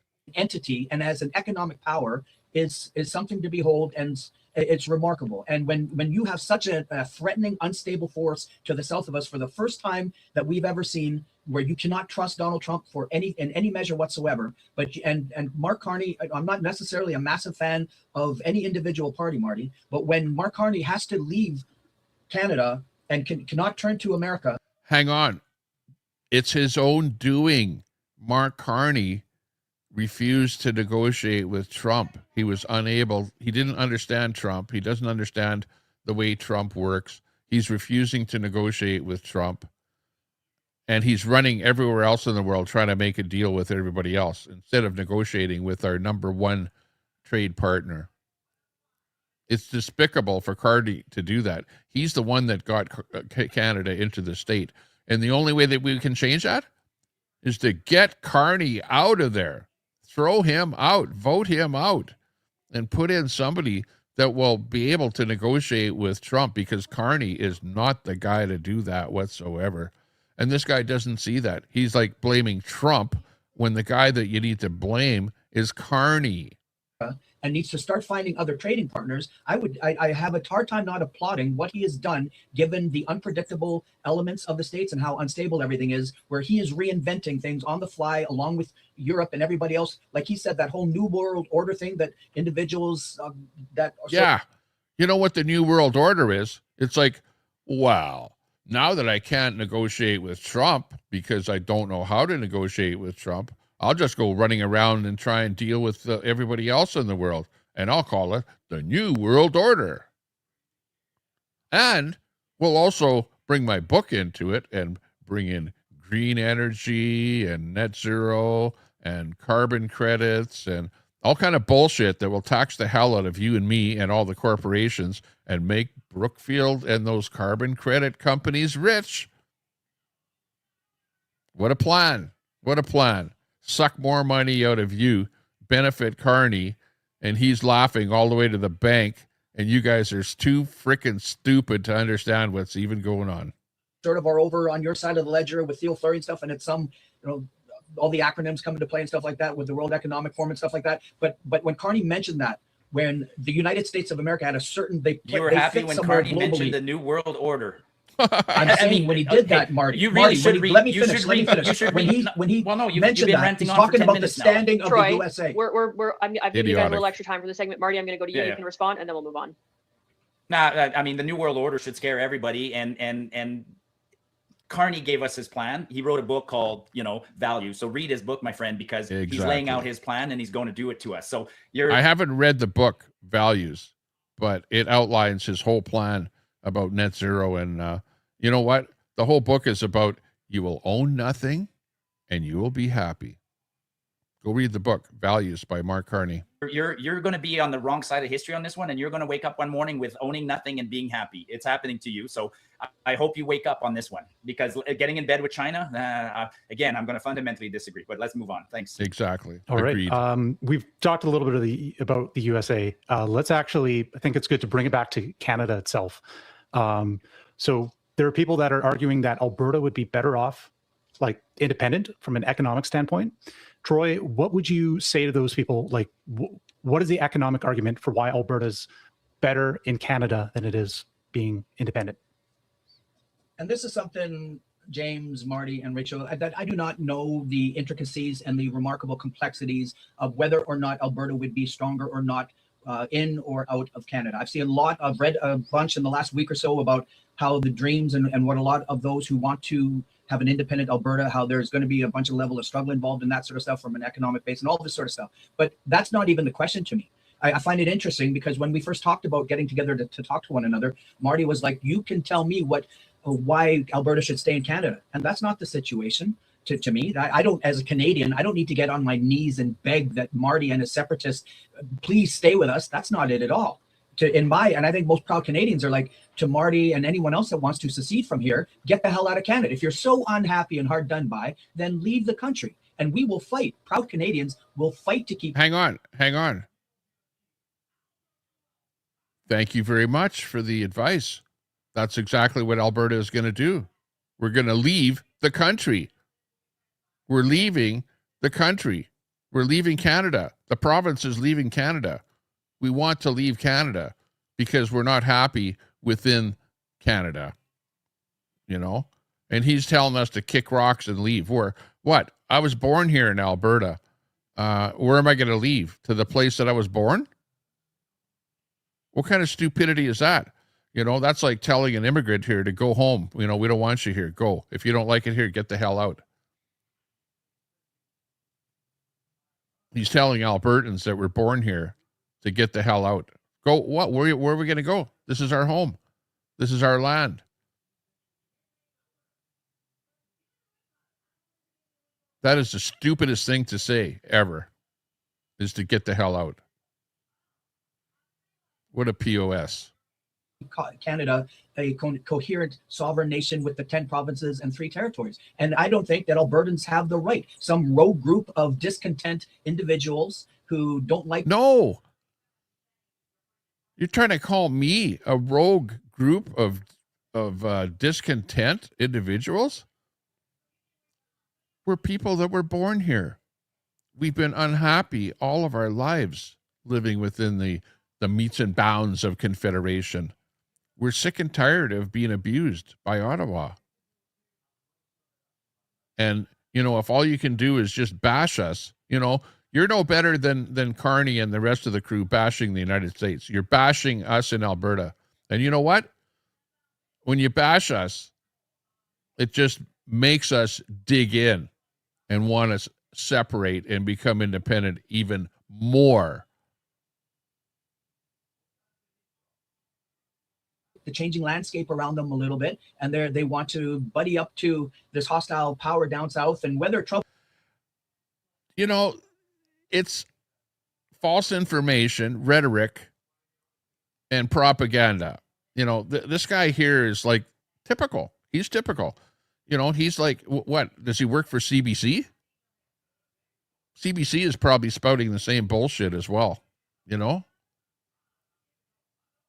Sick and tired of this stuff. And he has the audacity to tell us to get out, leave if you don't like it. Trump was there, whether it was Trump or anybody else in the States. I just can't stand the notion whatsoever. But Canadians don't need to cow down and beg for these separatists to please change their mind or change course. Right now they're in the minority. I think the further we get into this, that you hear more and more proud Albertans taking steps and making themselves more vocal, saying, hey, we are the clear majority here. Alberta is staying and going nowhere. And I'm very intrigued and interested to see how certain individuals, Marty said that if it ends up being a loss for what they're trying to do, that he'll wear it well and lose with respect and that sort of thing. But I wonder with the likes of guys like David Parker and yada yada, all these others, guys like Theo Fleury, other individuals, when this doesn't work, what's going to happen with all these discontents that really push for independence and it fails? And I think it's going to crash and burn. Marty, we'll go to you. All right. So I'll There's no reason why it would crash and burn. No reason whatsoever. You know what? At this moment in time, Canada is crashing and burning because Carney is spending billions and billions and billions and billions, and he doesn't have any way to produce a revenue. Why do you think Carney is attrition or whatever, or firing? I'm not going to say firing, but he's letting go so many federal workers. Why? Why is he doing that? Because he doesn't have any money for all of the billions of dollars that he's spending. Like we're under the guise of a guy that is just, imagine that you had a wife and your wife was spending, you're working, right, making your $2,000 a month, and she's out there spending $5,000 a month. Well, how long is your household going to last? That's what's happening in Canada here right now.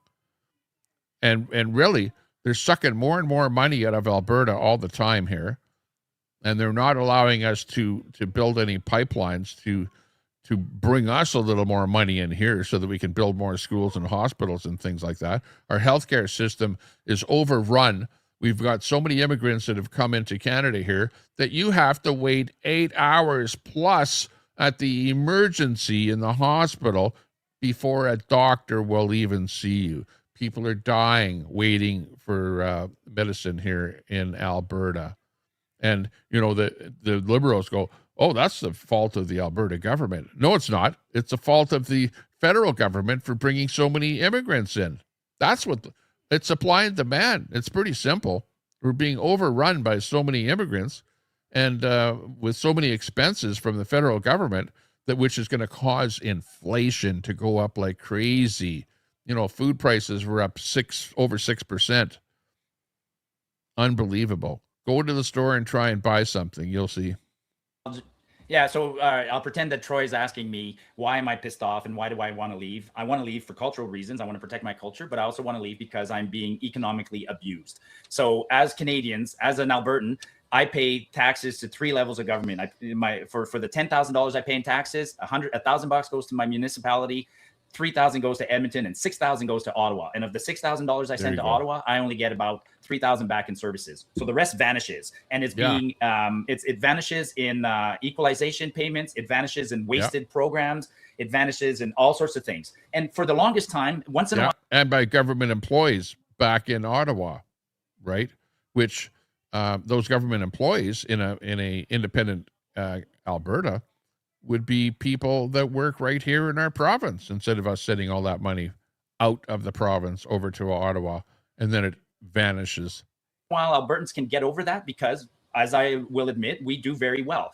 But once in a while, we have a small downturn in the economy or things go wrong and we ask for a bit of help and that help doesn't come.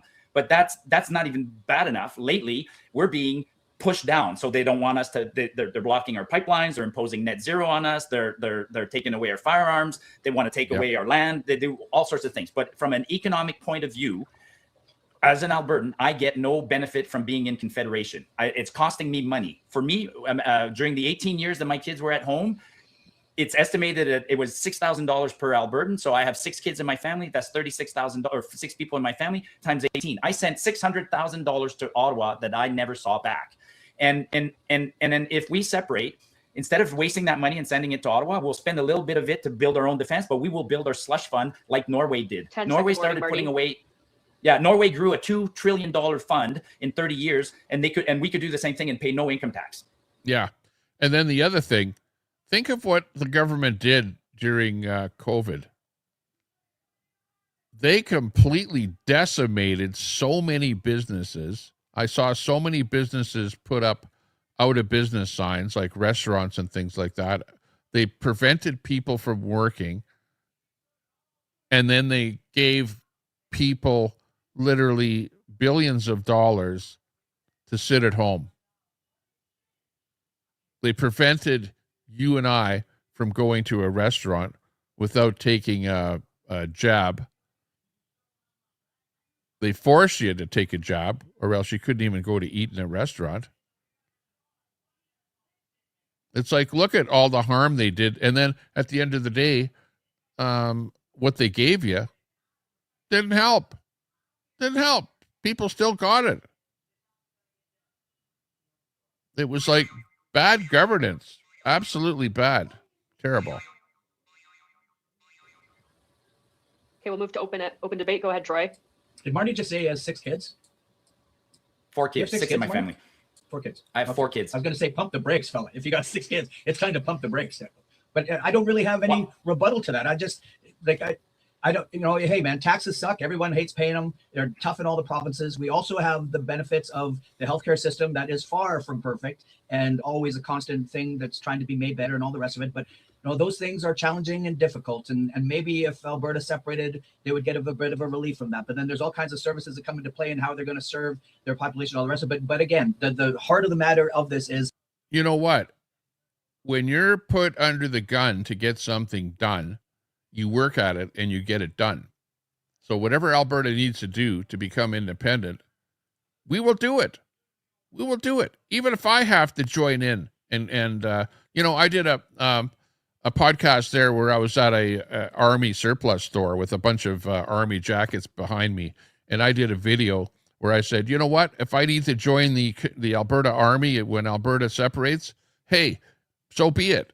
And people laughed and go, oh, you're too old to do something like that, whatever. That video got 75,000 views. 75,000 views. And there were a lot of people from Alberta that were like pro-independence. Absolutely. So whatever it takes, we'll do it. If people have to come out of retirement to help out, they will. People will get this done. But people are fed up with Ottawa. They're fed up with Canada, and Albertans need independence. And, hey, I'm going to do whatever I can to get the word out that this is something that needs to happen. Like, if I was happy living within Canada, I'd be going, no, I don't want independence. I'm happy getting all my money sucked out of my pocket and sent to Quebec and Ontario. But I use common sense, and common sense tells me that that's not good and that we can do better. I don't really care if Alberta and the separatists are going to be better off economically because they leave Canada. The option to leave Canada should not be in play. It is in play. It's convoluted as the dickens. There's all kinds of hoops to jump through, even if and they you're end pissed up getting off. a vote. But I think proud Canadians are going to step up and play a massive role in speaking up, and if anyone that's on the fence about maybe I should sign that and vote yes or not, I think the more we get into this, the more proud Canadians are going to step up and influence people to stay in Canada. But again, no, the longer it goes, the more people are going to want to separate because they're hearing what the huge benefits are of independence. Sure, you're going to have some people like Queenie that are like, oh, this is my country, whatever, and you're not going to take it away or whatever. Yeah, okay. But do you know how many natives on the reserves are signing this petition? I know a guy. He's called Alberta Radio. He's actually gone with the petition onto reserves, and a lot of natives in Alberta are signed up for the independence. They're signing the plebiscite because they're sick and tired of the chief getting all the money, and it doesn't, dribble down to the people on the reserves. The people are still living in poverty. They don't have that much money, and the band leaders are the ones that are getting rich. You know that. I know that.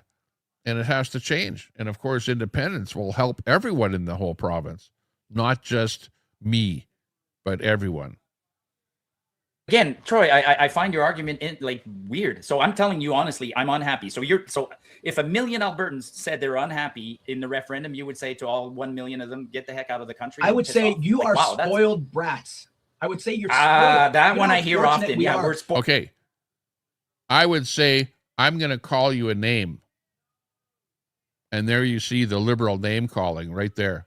In other words, if you didn't win the argument, you're just going to call the other party a name. Okay? Sticks and stones will break my bones, but names will never hurt me. You know, this guy's a typical liberal. Liberals, all they do is call you names over and over and over again. Like racist, misogynist, xenophobic, homophobic, terrorist, you know. We've heard them all. We've heard them all. And that's all you guys can do is call names. But, you know, when you lose the argument, yeah, that's when the name calling comes out. How lucky we are to live where we live on the planet. And like then move to Alberta if you want to be spoiled with me. That's the interesting thing, right? Anyone like that, for the separatists to think that they own Alberta, this is my doggone land that I'm stepping on, we're going to take it and go. It's not separatist. No, it's not that we think this is our land, but we have a democracy in Alberta. It's a democracy that will dictate whether or not Alberta leaves. If we get enough of a vote, we'll leave. If we don't, we'll stay. It's a democracy. You know, you're making it seem like we're selfish people and that we own this land. Yeah, if you were born in Alberta, if you were born in Manitoba, you do what the hell you want in Manitoba, in Winnipeg, okay? Do what you want, okay? But for us over here in this province, we're going to do what we want, and we're not going to have guys like you trying to tell us what to do, or Carney, or anybody else in Canada. This is a democracy. We're living in a democracy, and we're gonna vote, and the whole thing is set up so that if we vote and if we get enough people that win in a vote, we'll separate. It's already set up. It's set up to do that. It's not like we're trying to do something like in Russia or something where we've got a dictator that says, no, you can't vote to do that. You stay and you listen to me and live in poverty forever. No, that's not the way it is. We're going to vote and we're going to do what we want to do. Move into anybody from Saskatchewan and Manitoba can move in. All the rest of it, this is Canada. And don't forget, there's also a movement in Saskatchewan for independence in Saskatchewan as well. One just started up in British Columbia. You know what? Except for that lower mainland area around Vancouver, pretty much the rest of British Columbia is conservative, and they want independence as well. So it's not just Alberta that's pissed off with Eastern Canada and Ottawa, but it's a lot of the provinces out west here. We can move into different provinces and take part in the culture, or wherever we feel most at home. We have the ability to move around the country as we wish, live where we want. And so you'll still have that ability to move. You'll be able to. You'll be able to. The whole, like, I don't know how you would. Well, I would define the movement as a white Christian nationalist movement, Marty. Ah, there he goes. We're a bunch of white Christian nationalists. There he goes. With the name calling again. You know what? It's a diversified group of people that are signing the petition. You've got black people, you've got white people, you've got natives, you've got Indians, you've got East Indians, you've got people, Muslims, you've got people from Arabs, people, whoever immigrated to Canada. It's a diverse group of people that are signing the plebiscite. And for this guy to call the people that are interested in independence white Christian nationalists is a fucking slap in our face. It's a typical liberal, name-calling liberal. Shame on you. When I see that, it just is. And you want to try and argue with me that it's not, couldn't but be more by and wrong, large, Troy. what part of what I'm saying is wrong? Come canvas with me. I pull out my pickup truck and I go park it on the side of the highway, and I've been collecting signatures. I've been doing it for 7 days in a row now, and I collect 40 or 50 signatures, and I cannot put my finger on the demographic of who's signing. It's tradespeople, it's professionals, it's old people, it's young people, it's immigrants. If I was allowed to, I would read the names off the petition sheet that I have right now, and you would be absolutely blown away at who's signing that. I've had what percentage of immigrants would you have signing that, Marty? Okay, when I see the photos of the meetings and all the rest of it, I don't see a single. You're looking at it with your eyes closed, Troy. You're looking at it with your eyes closed. I walked the crowd. Hey, I walked the crowd. We showed you guys the video, and you guys are putting the blinders on. You are in absolute denial of what's going on. Come see it with your own eyes, man. Come see it with your own eyes. Marty, I see the videos though. I see it, brother. Like, are you trying to tell me that there's a diverse group of Canadians? Yes, there is. You know, in Edmonton, I went to a rally. There was an independence rally last fall. There were 12,000 people at the rally. That is the largest rally that I have ever been to for any event in Edmonton. It's not just a couple of white nationalists, Christians. This liberal guy is absolutely delusional. And really, the name calling and the rest of the rhetoric that he's coming up with is typical for what the bullshit that the liberals are trying to spread.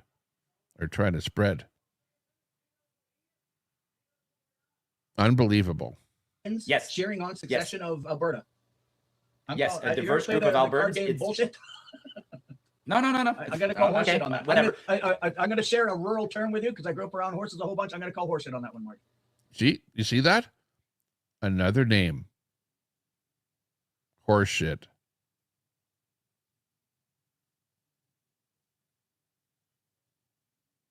Name calling after name calling after name calling.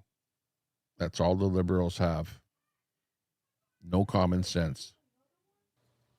Okay. I will go out of my way then to keep producing videos and putting up videos, because that's what I do. I sit there at the canvassing location and I keep asking people 3 questions, 3 simple questions. Why are you signing?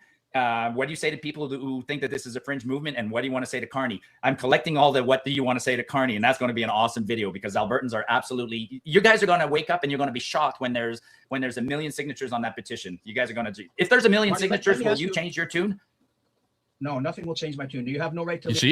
You see that? There may very well be 1 million signatures on the just on the petition, never mind the vote. And there's 5 million people that live in Alberta here. You know, not everyone is going to sign that petition. But of those that do, they're definitely very outgoing with their independence. But, you know, is that going to prove anything to Troy Westwood? Nothing will. Nothing will. Leave the country. But let me ask you this. What percentage of those who want Alberta to secede that you're signing up and stuff, what percentage of those individuals would be Trump supporters in your opinion? Oh, my God. Oh, my God. It's like, you know, try and taint the entire independence movement with questions like that. You know, I would consider myself to be somebody that, you know, a Trump supporter. I'm a Trump supporter. Big deal. So what? So I like what Trump is doing in the States. I don't like the Epstein file thing at all, but I like the fact that he's doing tariffs to try and bring jobs back to the States. He's trying to make the country a better place for everybody in there. He's trying to get rid of the illegals. You know, I support some of his policies. But does that mean anything else? Like, so what? Who gives a shit if somebody is a Trump supporter? What does that have to do with anything? Do I support Carney? No, I think he's the worst prime minister ever for Canada. He's not negotiating with Trump. He doesn't understand Trump. He doesn't. He's too scared to even go down there and talk to Trump. He's just a weak leader of our country. I respect Trump. Do I want Alberta to be the 51st state? No. If we vote to become that, okay, so be it.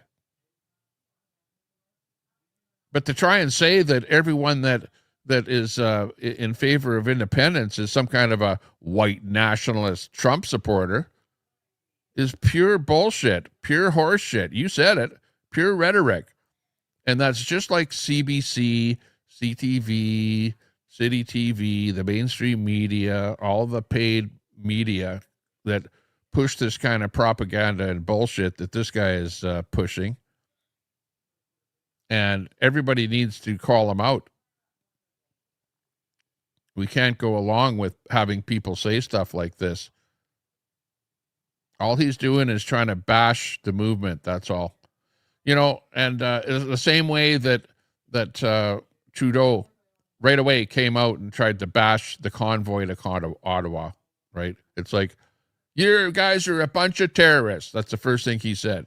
The first words out of Trudeau's mouth is, okay, smear the campaign and then not deal with them. So what this guy is doing is he's trying to smear our campaign so that other people will hear him and go, oh, well, I'm not going to join up with those white nationalist Trump supporters. No, that's not what it is. Absolutely not what it is. It's got nothing to do with Trump. It has to do with independence and for Albertans having a better life, more money on the table, and not to be dictated by Ottawa and all of the liberals out there that don't have it in for Alberta. They're not for Alberta at all. Harry, thanks a lot for that super chat. Appreciate that. I don't know if they're Trump supporters, but I've asked a few of them if they prefer independence as a country or joining the U.S. And joining the U.S. is like almost a big fat zero. So I know you're trying to go there, but there's no problem that joining the U.S. would solve that we can't solve on our own. Do you really think that I want to join the U.S. and be a teeny weeny little state farther from Washington than I am currently from Ottawa? Like, it solves no problem. The only thing that would be advantageous to joining the U.S. would be perhaps their economic powerhouse and temporarily adopting their dollar and the umbrella of security that they provide from defense. But there's no solution that we can't come up on our own. The problems that we have with Confederation. That's not the point that I'm making, though, Marty. The point that I'm making. No, but that's the That's question. right. What we need is independence for ourselves first, and then if the province wants to join up and become the 51st state, we can democratically vote on that. So don't worry your little ass off that that's going to happen, because if it does happen, it will be the will of Alberta. And just because you're sitting over in Winnipeg or Ottawa or somewhere, you know, suck it up. U.S. and the answer is nobody wants to join the U.S. It's the by and large, this movement that you're part of is a white Christian nationalist movement. And I know for sure David Parker embraces that and pushes that in a huge way. This, you know, you might have someone by the name of David Parker, which I don't even follow him, that might be a white Christian nationalist. Okay, that's one person in the whole movement. So what? I'm not a white Christian nationalist. I'm a nationalist in the sense that if I'm within Canada, I'd like to see Canada be a nation and to have closed borders and not to be inviting everybody in. And so what if people are a so-called white Christian nationalist? Is that a bad thing? Is that so terrible? And I don't think that everyone, and remember, he said there's a diversified number of people, and I saw that myself. There's people of all colors, all religions, all whatever, that are signing this petition. And what, you're going to try and brand everybody as a white Christian nationalist? That's just ludicrous. It's again brandishing the movement with some kind of a brush that makes the whole thing look bad. That's all he's trying to do, you know. And really be aware of that this is what the liberals are trying to do. And there's nothing you can say to change my mind on that. MAGA is a white Christian nationalist movement at its base, and so is the what only they're drumming up in Alberta. I will say this. I think you're wrong on that one, but I will say this: there probably is more Albertans who are like me, who appreciate what Trump is doing for his country than Ontarians, because Albertans, and you're close. Yeah, Trump is doing more for his country than Carney is doing for our country. I will agree with that 100%. But that doesn't make us a white Christian nationalist. This guy is delusional. As a Manitoban, we lived a different history. The history of the prairies and the U.S. is different than the history of Ontario and New York and Boston and the states there. So I do say I have more in common with my American counterparts, with people in Texas and Oklahoma, than I do with people in the Maritimes. So perhaps for that reason, hang on one second. There's a kinship with the U.S. and we also like Trump because Trump's not Trump likes us and we like him because he buys our oil. We do business together. We don't antagonize each other. Whereas you guys, through Carney and Doug Ford, are antagonizing Trump. So of course it's all rubbed up, but we don't antagonize. You guys get shit when Trump wasn't even elected yet and Danielle Smith was going into the US and meeting Trump. You guys were like, she's not on Team Canada. My God, like that's true. You want you want politicians to do what they're supposed to do, and then you don't want them to do. So Danielle Smith built a relationship. It's like whoever talks to Trump is like a white Christian nationalist MAGA. Like it's so terrible the way the people in Canada, and especially the politicians in Canada, have made the America look like, and Trump look like the boogeyman, and that if you talk to him so much as even go down there and talk to him or do anything, you are just such a terrible person. You're like the worst of the worst of the worst, and we don't want to have anything to do with you. With the U.S. and consequently, and Donald Trump, and there's no animosity to us, and you guys have animosity, and you wonder why. Doug Ford does a commercial during the Super Bowl mocking the Americans. Come on. So Marty, anyone that's you guys are antagonizing the United States of America, like we are responding to the antagonism of Donald Trump, which is world renowned, Marty. But it seems to somehow fly past you or through you. Like the amount of lying the man does, the threat and the lack of stability that he's got. The entire globe laughs at Donald Trump. But yet you, and it seems like your circle embraces Donald Trump. And yet he's one of the most vile individuals on this planet who is. Nobody is embracing Donald Trump. This is where he's got it wrong. Absolutely wrong.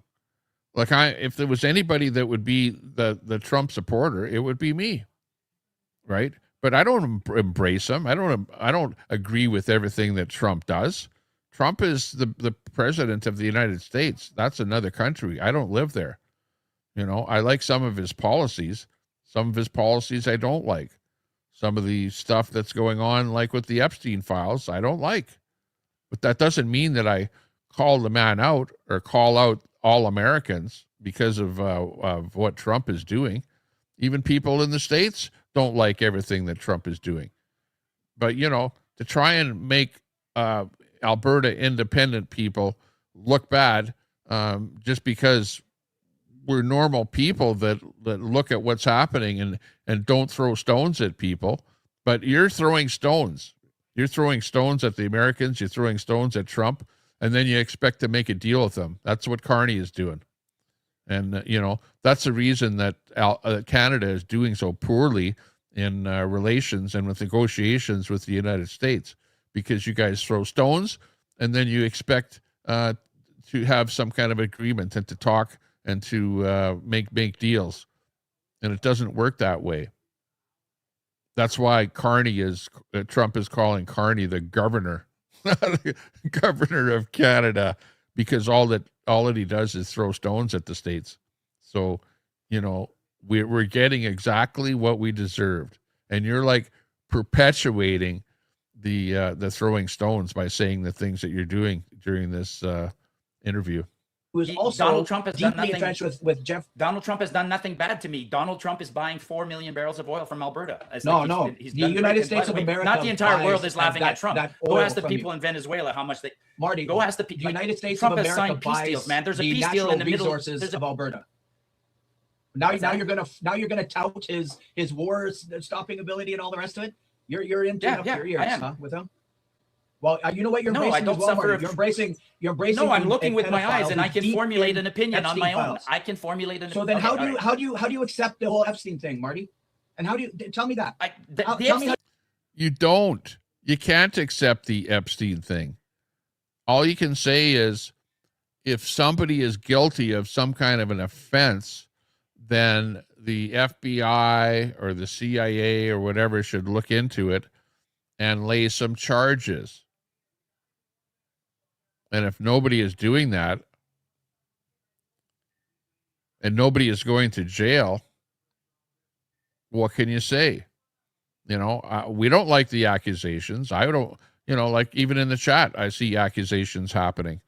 You know, lots of people say lots of stuff, but, you know, you can't really comment on something until you see some criminal activity and you see somebody go to jail. And I don't see something like that happening. Is it being suppressed? Who knows? I don't know.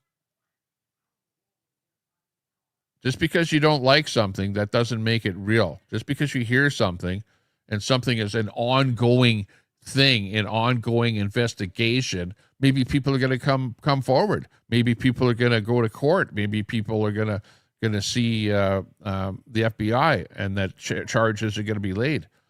Hey, until that happens, you don't make decisions. You don't say, oh yeah, this is this or this is that.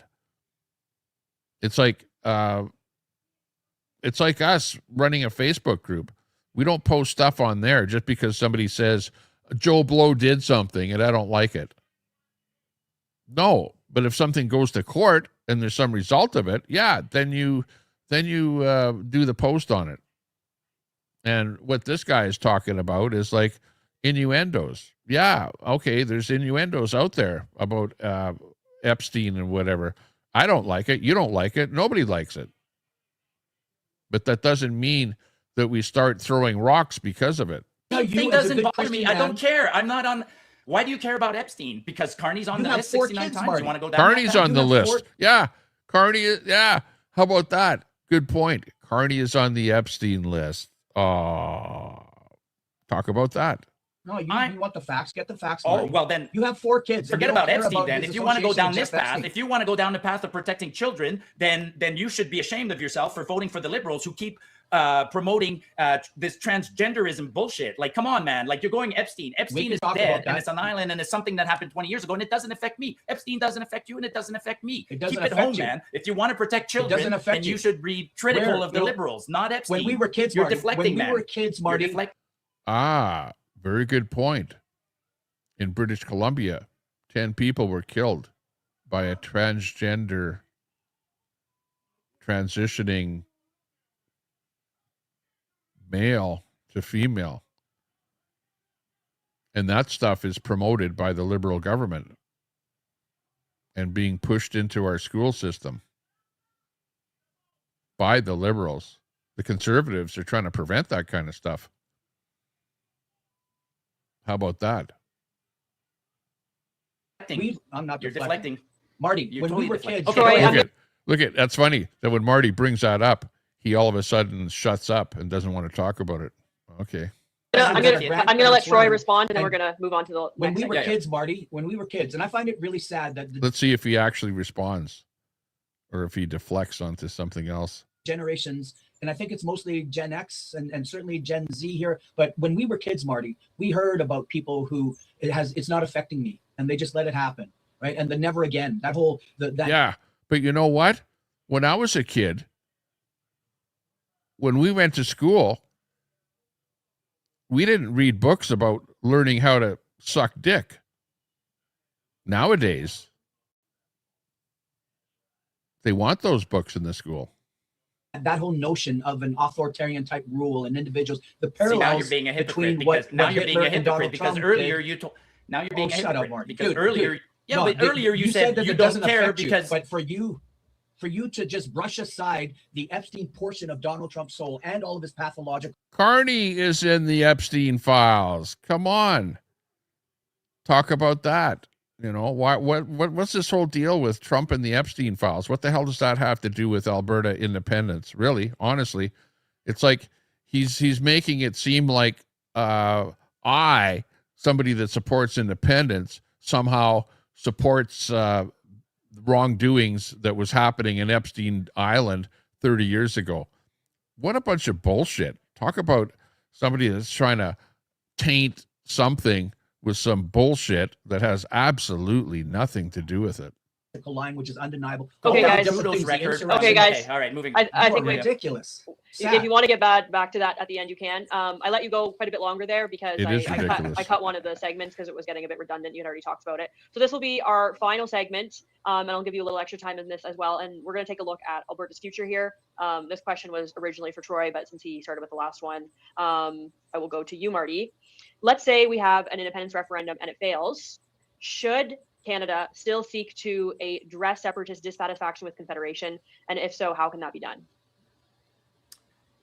I would hope so. I mean, if it fails, you're talking very, practically not getting the vote. But if we get to a referendum, it's still a symptom that there's something wrong. So I would hope that if we have a referendum, but it doesn't get the majority, that Ottawa and maybe the other provinces will have a wake up call and try and fix Confederation. I still don't think it can be fixed because there's been those attempts. We had Meech Lake and we had other accords, Charlottetown Accord, and the playing field is not even, and then the East is getting a huge advantage, and they don't want to open that constitutional accord, and they don't want to eliminate the equalization formula. They don't want to give Ottawa doesn't want to give powers back to the provinces. So, short answer, it will send a message. But actually, the interesting thing is that I think before the end of the year, Alberta will probably have a referendum, and Quebec will elect a separatist government again. The PQ is going to get elected in Quebec, so maybe there will be a huge wake up call for the country, and maybe we will sit down and have a constitutional debate, but I'm not hopeful.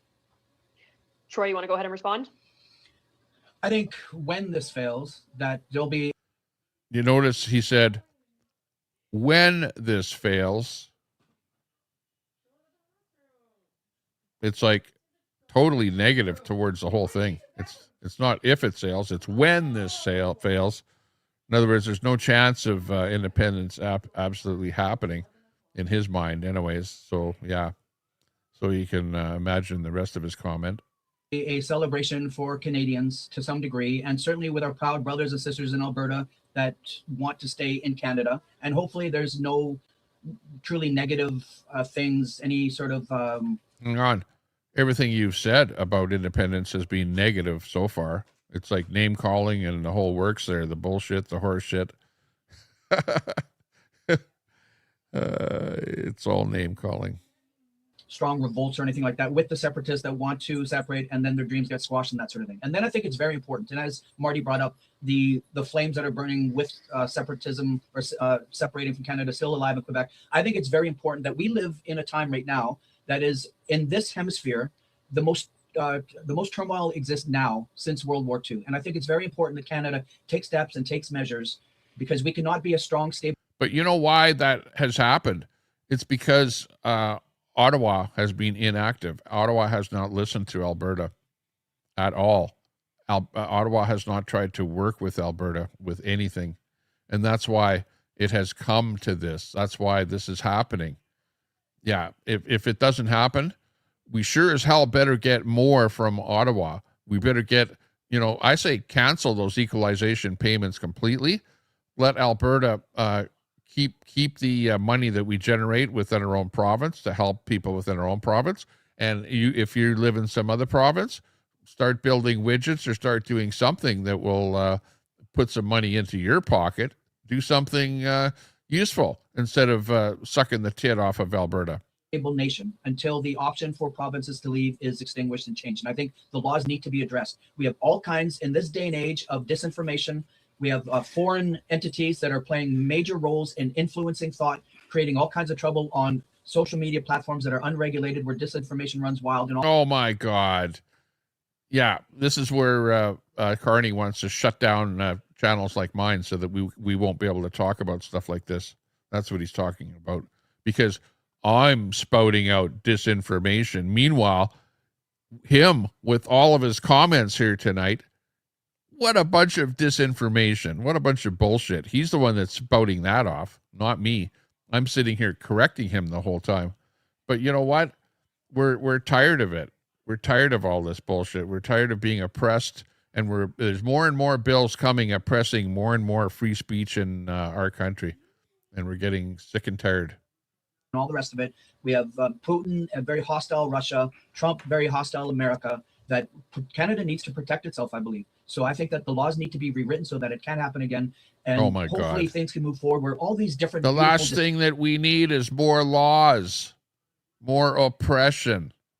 It's bad enough as it is. We need free speech. We need to get rid of a bunch of laws, get rid of the liberals, get some conservatives into Parliament, so that and get rid of this equalization payment bullshit where you're sucking so much money out of our province and that our government has to be running at a deficit. Distinctive parts of Canada can work together, come together to operate more effectively, more efficiently. And for anyone who is of Marty's ilk, who is truly upset and angry, you can either leave the country or you can get involved at the governmental level within the framework of Canada and try to...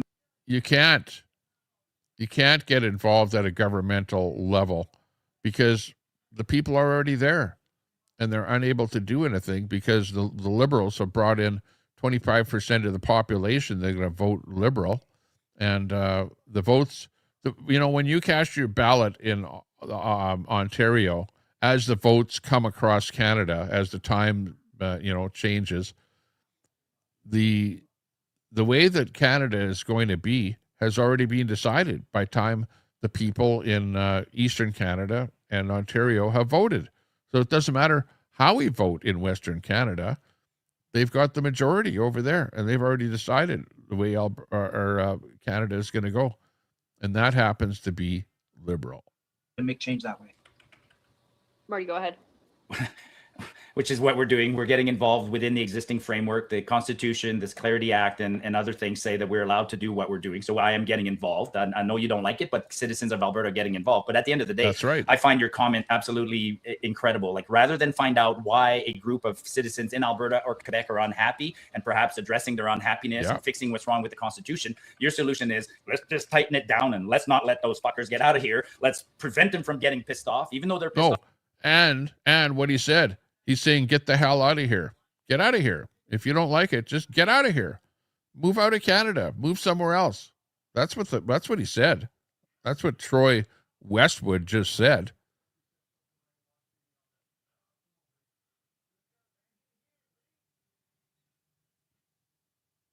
Off, let's prevent them from voicing their opinion, and if they're really pissed off, they can just get the hell out. Like, that is such a draconian way to think about the problem. Like, you've literally not asked anybody why we're pissed off. You're just like, you're pissed off, but you shouldn't be pissed off, and I'm not going to allow you to be pissed off. You were literally the kind of guy that if your neighbors who've been married for 20 years and the girl said, the wife or the husband said, I'm fed up, I'm being abused, I want out of this relationship, you'd be like, nope, you can't get out because the law doesn't allow it.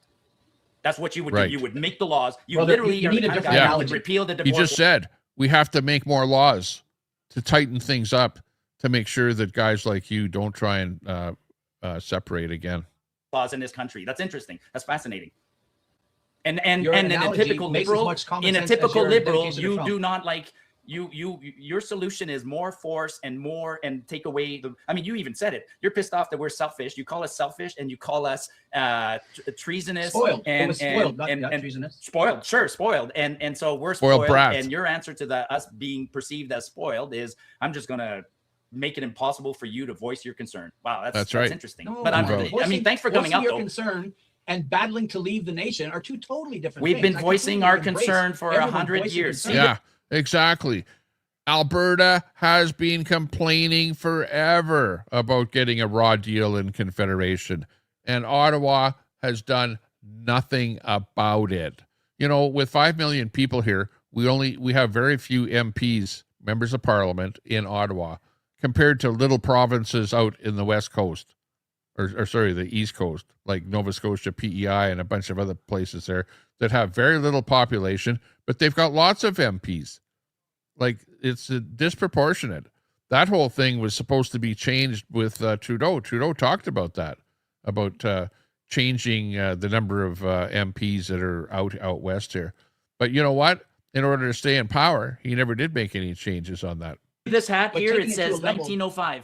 We've been voicing our concern since 1905. But if you look at the map of Canada, there's this little triangle in the corner. We have by the way, we have a disproportionate amount of seats. We're not represented statistically. We are disproportionately represented. We got a bum deal. We have 34 seats in the House of Commons, whereas Maritimes have like 34, but we have 3 times the population. So even if it was proportionate, you draw a little triangle of Montreal, Toronto, and Ottawa. There's 25 million people in there. There's 30 million people out east, and they keep voting for things that they care about, and they push them on the rest of us. They don't like guns in Ontario and Quebec, and consequently, I'm not allowed to have guns. They want electric vehicles because they believe in this bullshit net zero, and I'm forced to suffer those consequences. So the whole country is messed up, and we've been fighting. Good point.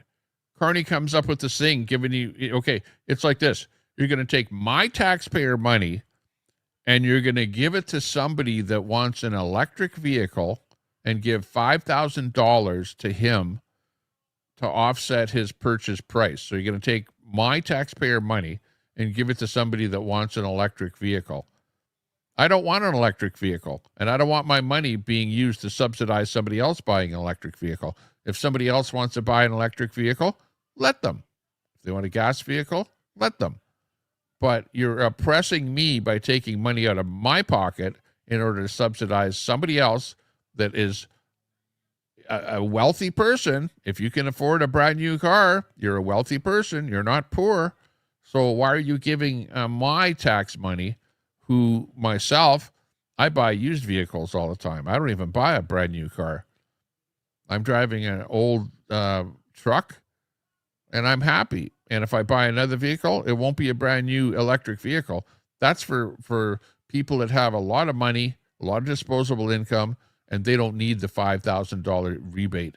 But you're doing it just because of your net zero bullshit, because you think you're going to save the planet. So you're going to take money out of my pocket to give it to some other dude that has more than enough money to buy his electric vehicle in order to try and save the planet. Shame on you. Since 1905 to get out. The separatist movement is not new. Canadians have been ignoring us, and finally, this one is taking root, and we're really, really pissed off. And so you guys are going to have to deal with the consequences, and people who know that it's bad for Canada because it will break up Canada. But I didn't break up Canada. You guys did by constantly abusing us. You know, the consequences are probably going to go out like a little burning brush fire when you guys end up with 30% of the vote. Now, 1905, what the ironic thing here, Marty, is in 1905, the polls are showing 41% of the vote right now. So you see how he's downplaying the poll to 30%, you know, just to make it look like, oh, you guys aren't going to win. You're just going to, you know, go away with your tail in between your legs when you don't win. And that's just like the media too. The mainstream media also downplays. They pick the lowest poll they can find, and then they quote those numbers. The same way that you view going up to Tim's and Indian individuals are helping you, a French Canadian going to Alberta in 1905 probably wouldn't have been embraced so much there. Like there's a whole, I noticed when you talk about this, you're damn right. You know damn well that's right. If a French individual strolled into Alberta in 1905, they would have the exact same views as you do of the Indian helping you. No, you could say that about maybe the Indians were concerned about the English and the French coming, but the English weren't concerned about the French coming because they both came at the same time. And by the way, there's a mountain in Jasper Park called Mount Boulanger, which is one of my ancestors, and he was a guide in this country in 1822. So we've been here a long time, side by side with the natives, and we had a pretty strong relationship. So anyways, that's a different story, but yeah. Hey, Troy, kudos. So thanks for coming out, man. I mean, I was hoping you would do a sales pitch on why we should stay, but now I see that you really, you really don't want us to leave. Yeah, there is no sales pitch on why we should stay, because Canada and Carney haven't done anything in the last year, hearing that Alberta wants to separate and that there's this plebiscite coming. He hasn't done anything to make us want to stay, to help us to stay, to like, what kind of what's the incentive to stay in Canada? There is no incentive. You're taking money from us and you're not giving us any results in return. And we're tired of it. There's no reason for us to stay. And that's it. It's over. But you don't want to listen to us of why we're concerned, and you want to force us to stay, which is a very interesting concept. It's that doesn't seem very democratic to me. But Troy, we'll give you 30 seconds. Yeah. In fact, they want to put more laws in to shut us up so that we can't even talk about independence anymore. That's what they want to do. Pretty soon, if we try and, if Carney puts in his next law, it'll be, I talk about independence, I'll be going to jail. To respond, and then we'll close it off for the evening. I'm all ears for listening to discontent of what right now is a super minority in Alberta of individuals, mostly white men. From what we're seeing, there's this group of individuals that support Donald Trump, that are really unhappy with the immigration coming in, that are Christian by nature, and there's some level of discontent. Hang on. He's making it sound like if you're a Christian, it's terrible. It's bad. It's a bad thing. Like, so what if people are Christian by nature? So what? Why does he even bring something like that up? He's not a Christian. He must not be a Christian to say something like that. And whether you're a Christian or not, that's irrelevant. Whether you're a so-called white national, that's irrelevant. Marty said he had people of all color, all diverse of backgrounds, all religions coming up and signing the petition. But yet Troy seems to think that it's just a bunch of white nationalists. That's a way that the left smears campaigns. That's exactly what they do. Contentment, anger there. And I struggle to understand the level of anger at what it is. But hey, man, we see it in the States right now as well. So it's a global thing a little bit right now. So I struggle to understand it, but I'm all ears. I hope that wherever this is going, that Alberta ends up staying. And I hope that all those that are truly discontent and unhappy in Alberta, that there can be ways found so that ultimately all those individuals and their families and children, generations to come, can grow up as proud Canadians. Sorry, but it's not going to happen. Like, it wouldn't be happening right now if everybody was happy. But guess what? We're not happy. And you can't seem to come up with any reasons why we should stay. All you can do is just call us names and try and smear the whole campaign. And that's it. Gentlemen, thank you so much for your time today. I really appreciate both of you coming out and sharing your perspective, and also a huge thank to James, who really pulled this all together on the technical side of things. So hopefully we can do this again sometime soon. Thanks, everyone. Have a great evening. Thank you, James. Thank you. Okay. Yeah, sounds good. So that's it for the whole thing. Thank you very much for watching. And of course, I got to say my comments there, and we had people coming in and out of the rooms. We're running the vertical and the horizontal. We're on X and we're on Facebook. Thanks a lot, everyone, on whichever platform that you are watching. And we will see you next time. Take care. Ladies and gentlemen, Alberta's pride.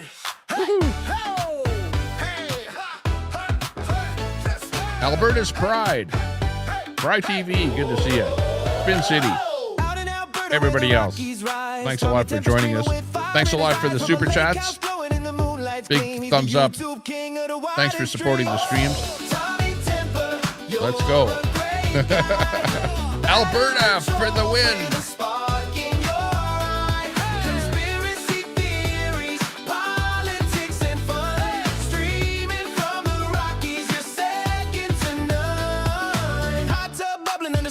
Skies. He's calling out the haters with truth in his lines, talking about the world from the left to the right. Tommy's got the mic, keeping it tight. Tommy Temper, you're a great guy. Battling trolls with a spark in your eye. Conspiracy theories, politics and fun. Streaming from the Rockies, you're second to none. Lake house vibes where the mountains meet the stream. He's dodging all the trolls like a champion dream. From Alberta's heart, he's lighting up the night. Tommy Temper's truth is his guiding light. With a wink and a grin, he's taking on the fight, spilling all the tea in the YouTube life. From the hot tub to the Rockies, he's living it free. Tommy Temper's the streamer we all want to see. Oh, Tommy Temper, you're a great guy.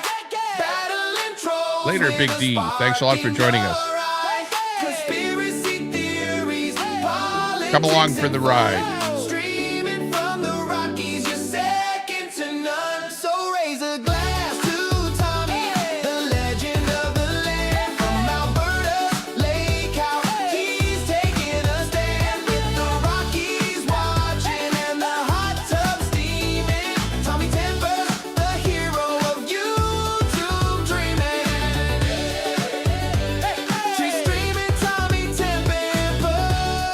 Everybody in there, mods in the chat, thanks a lot, and we'll see you later. I might do a stream later, you never know, but share the stream out and give us a thumbs up, and take care.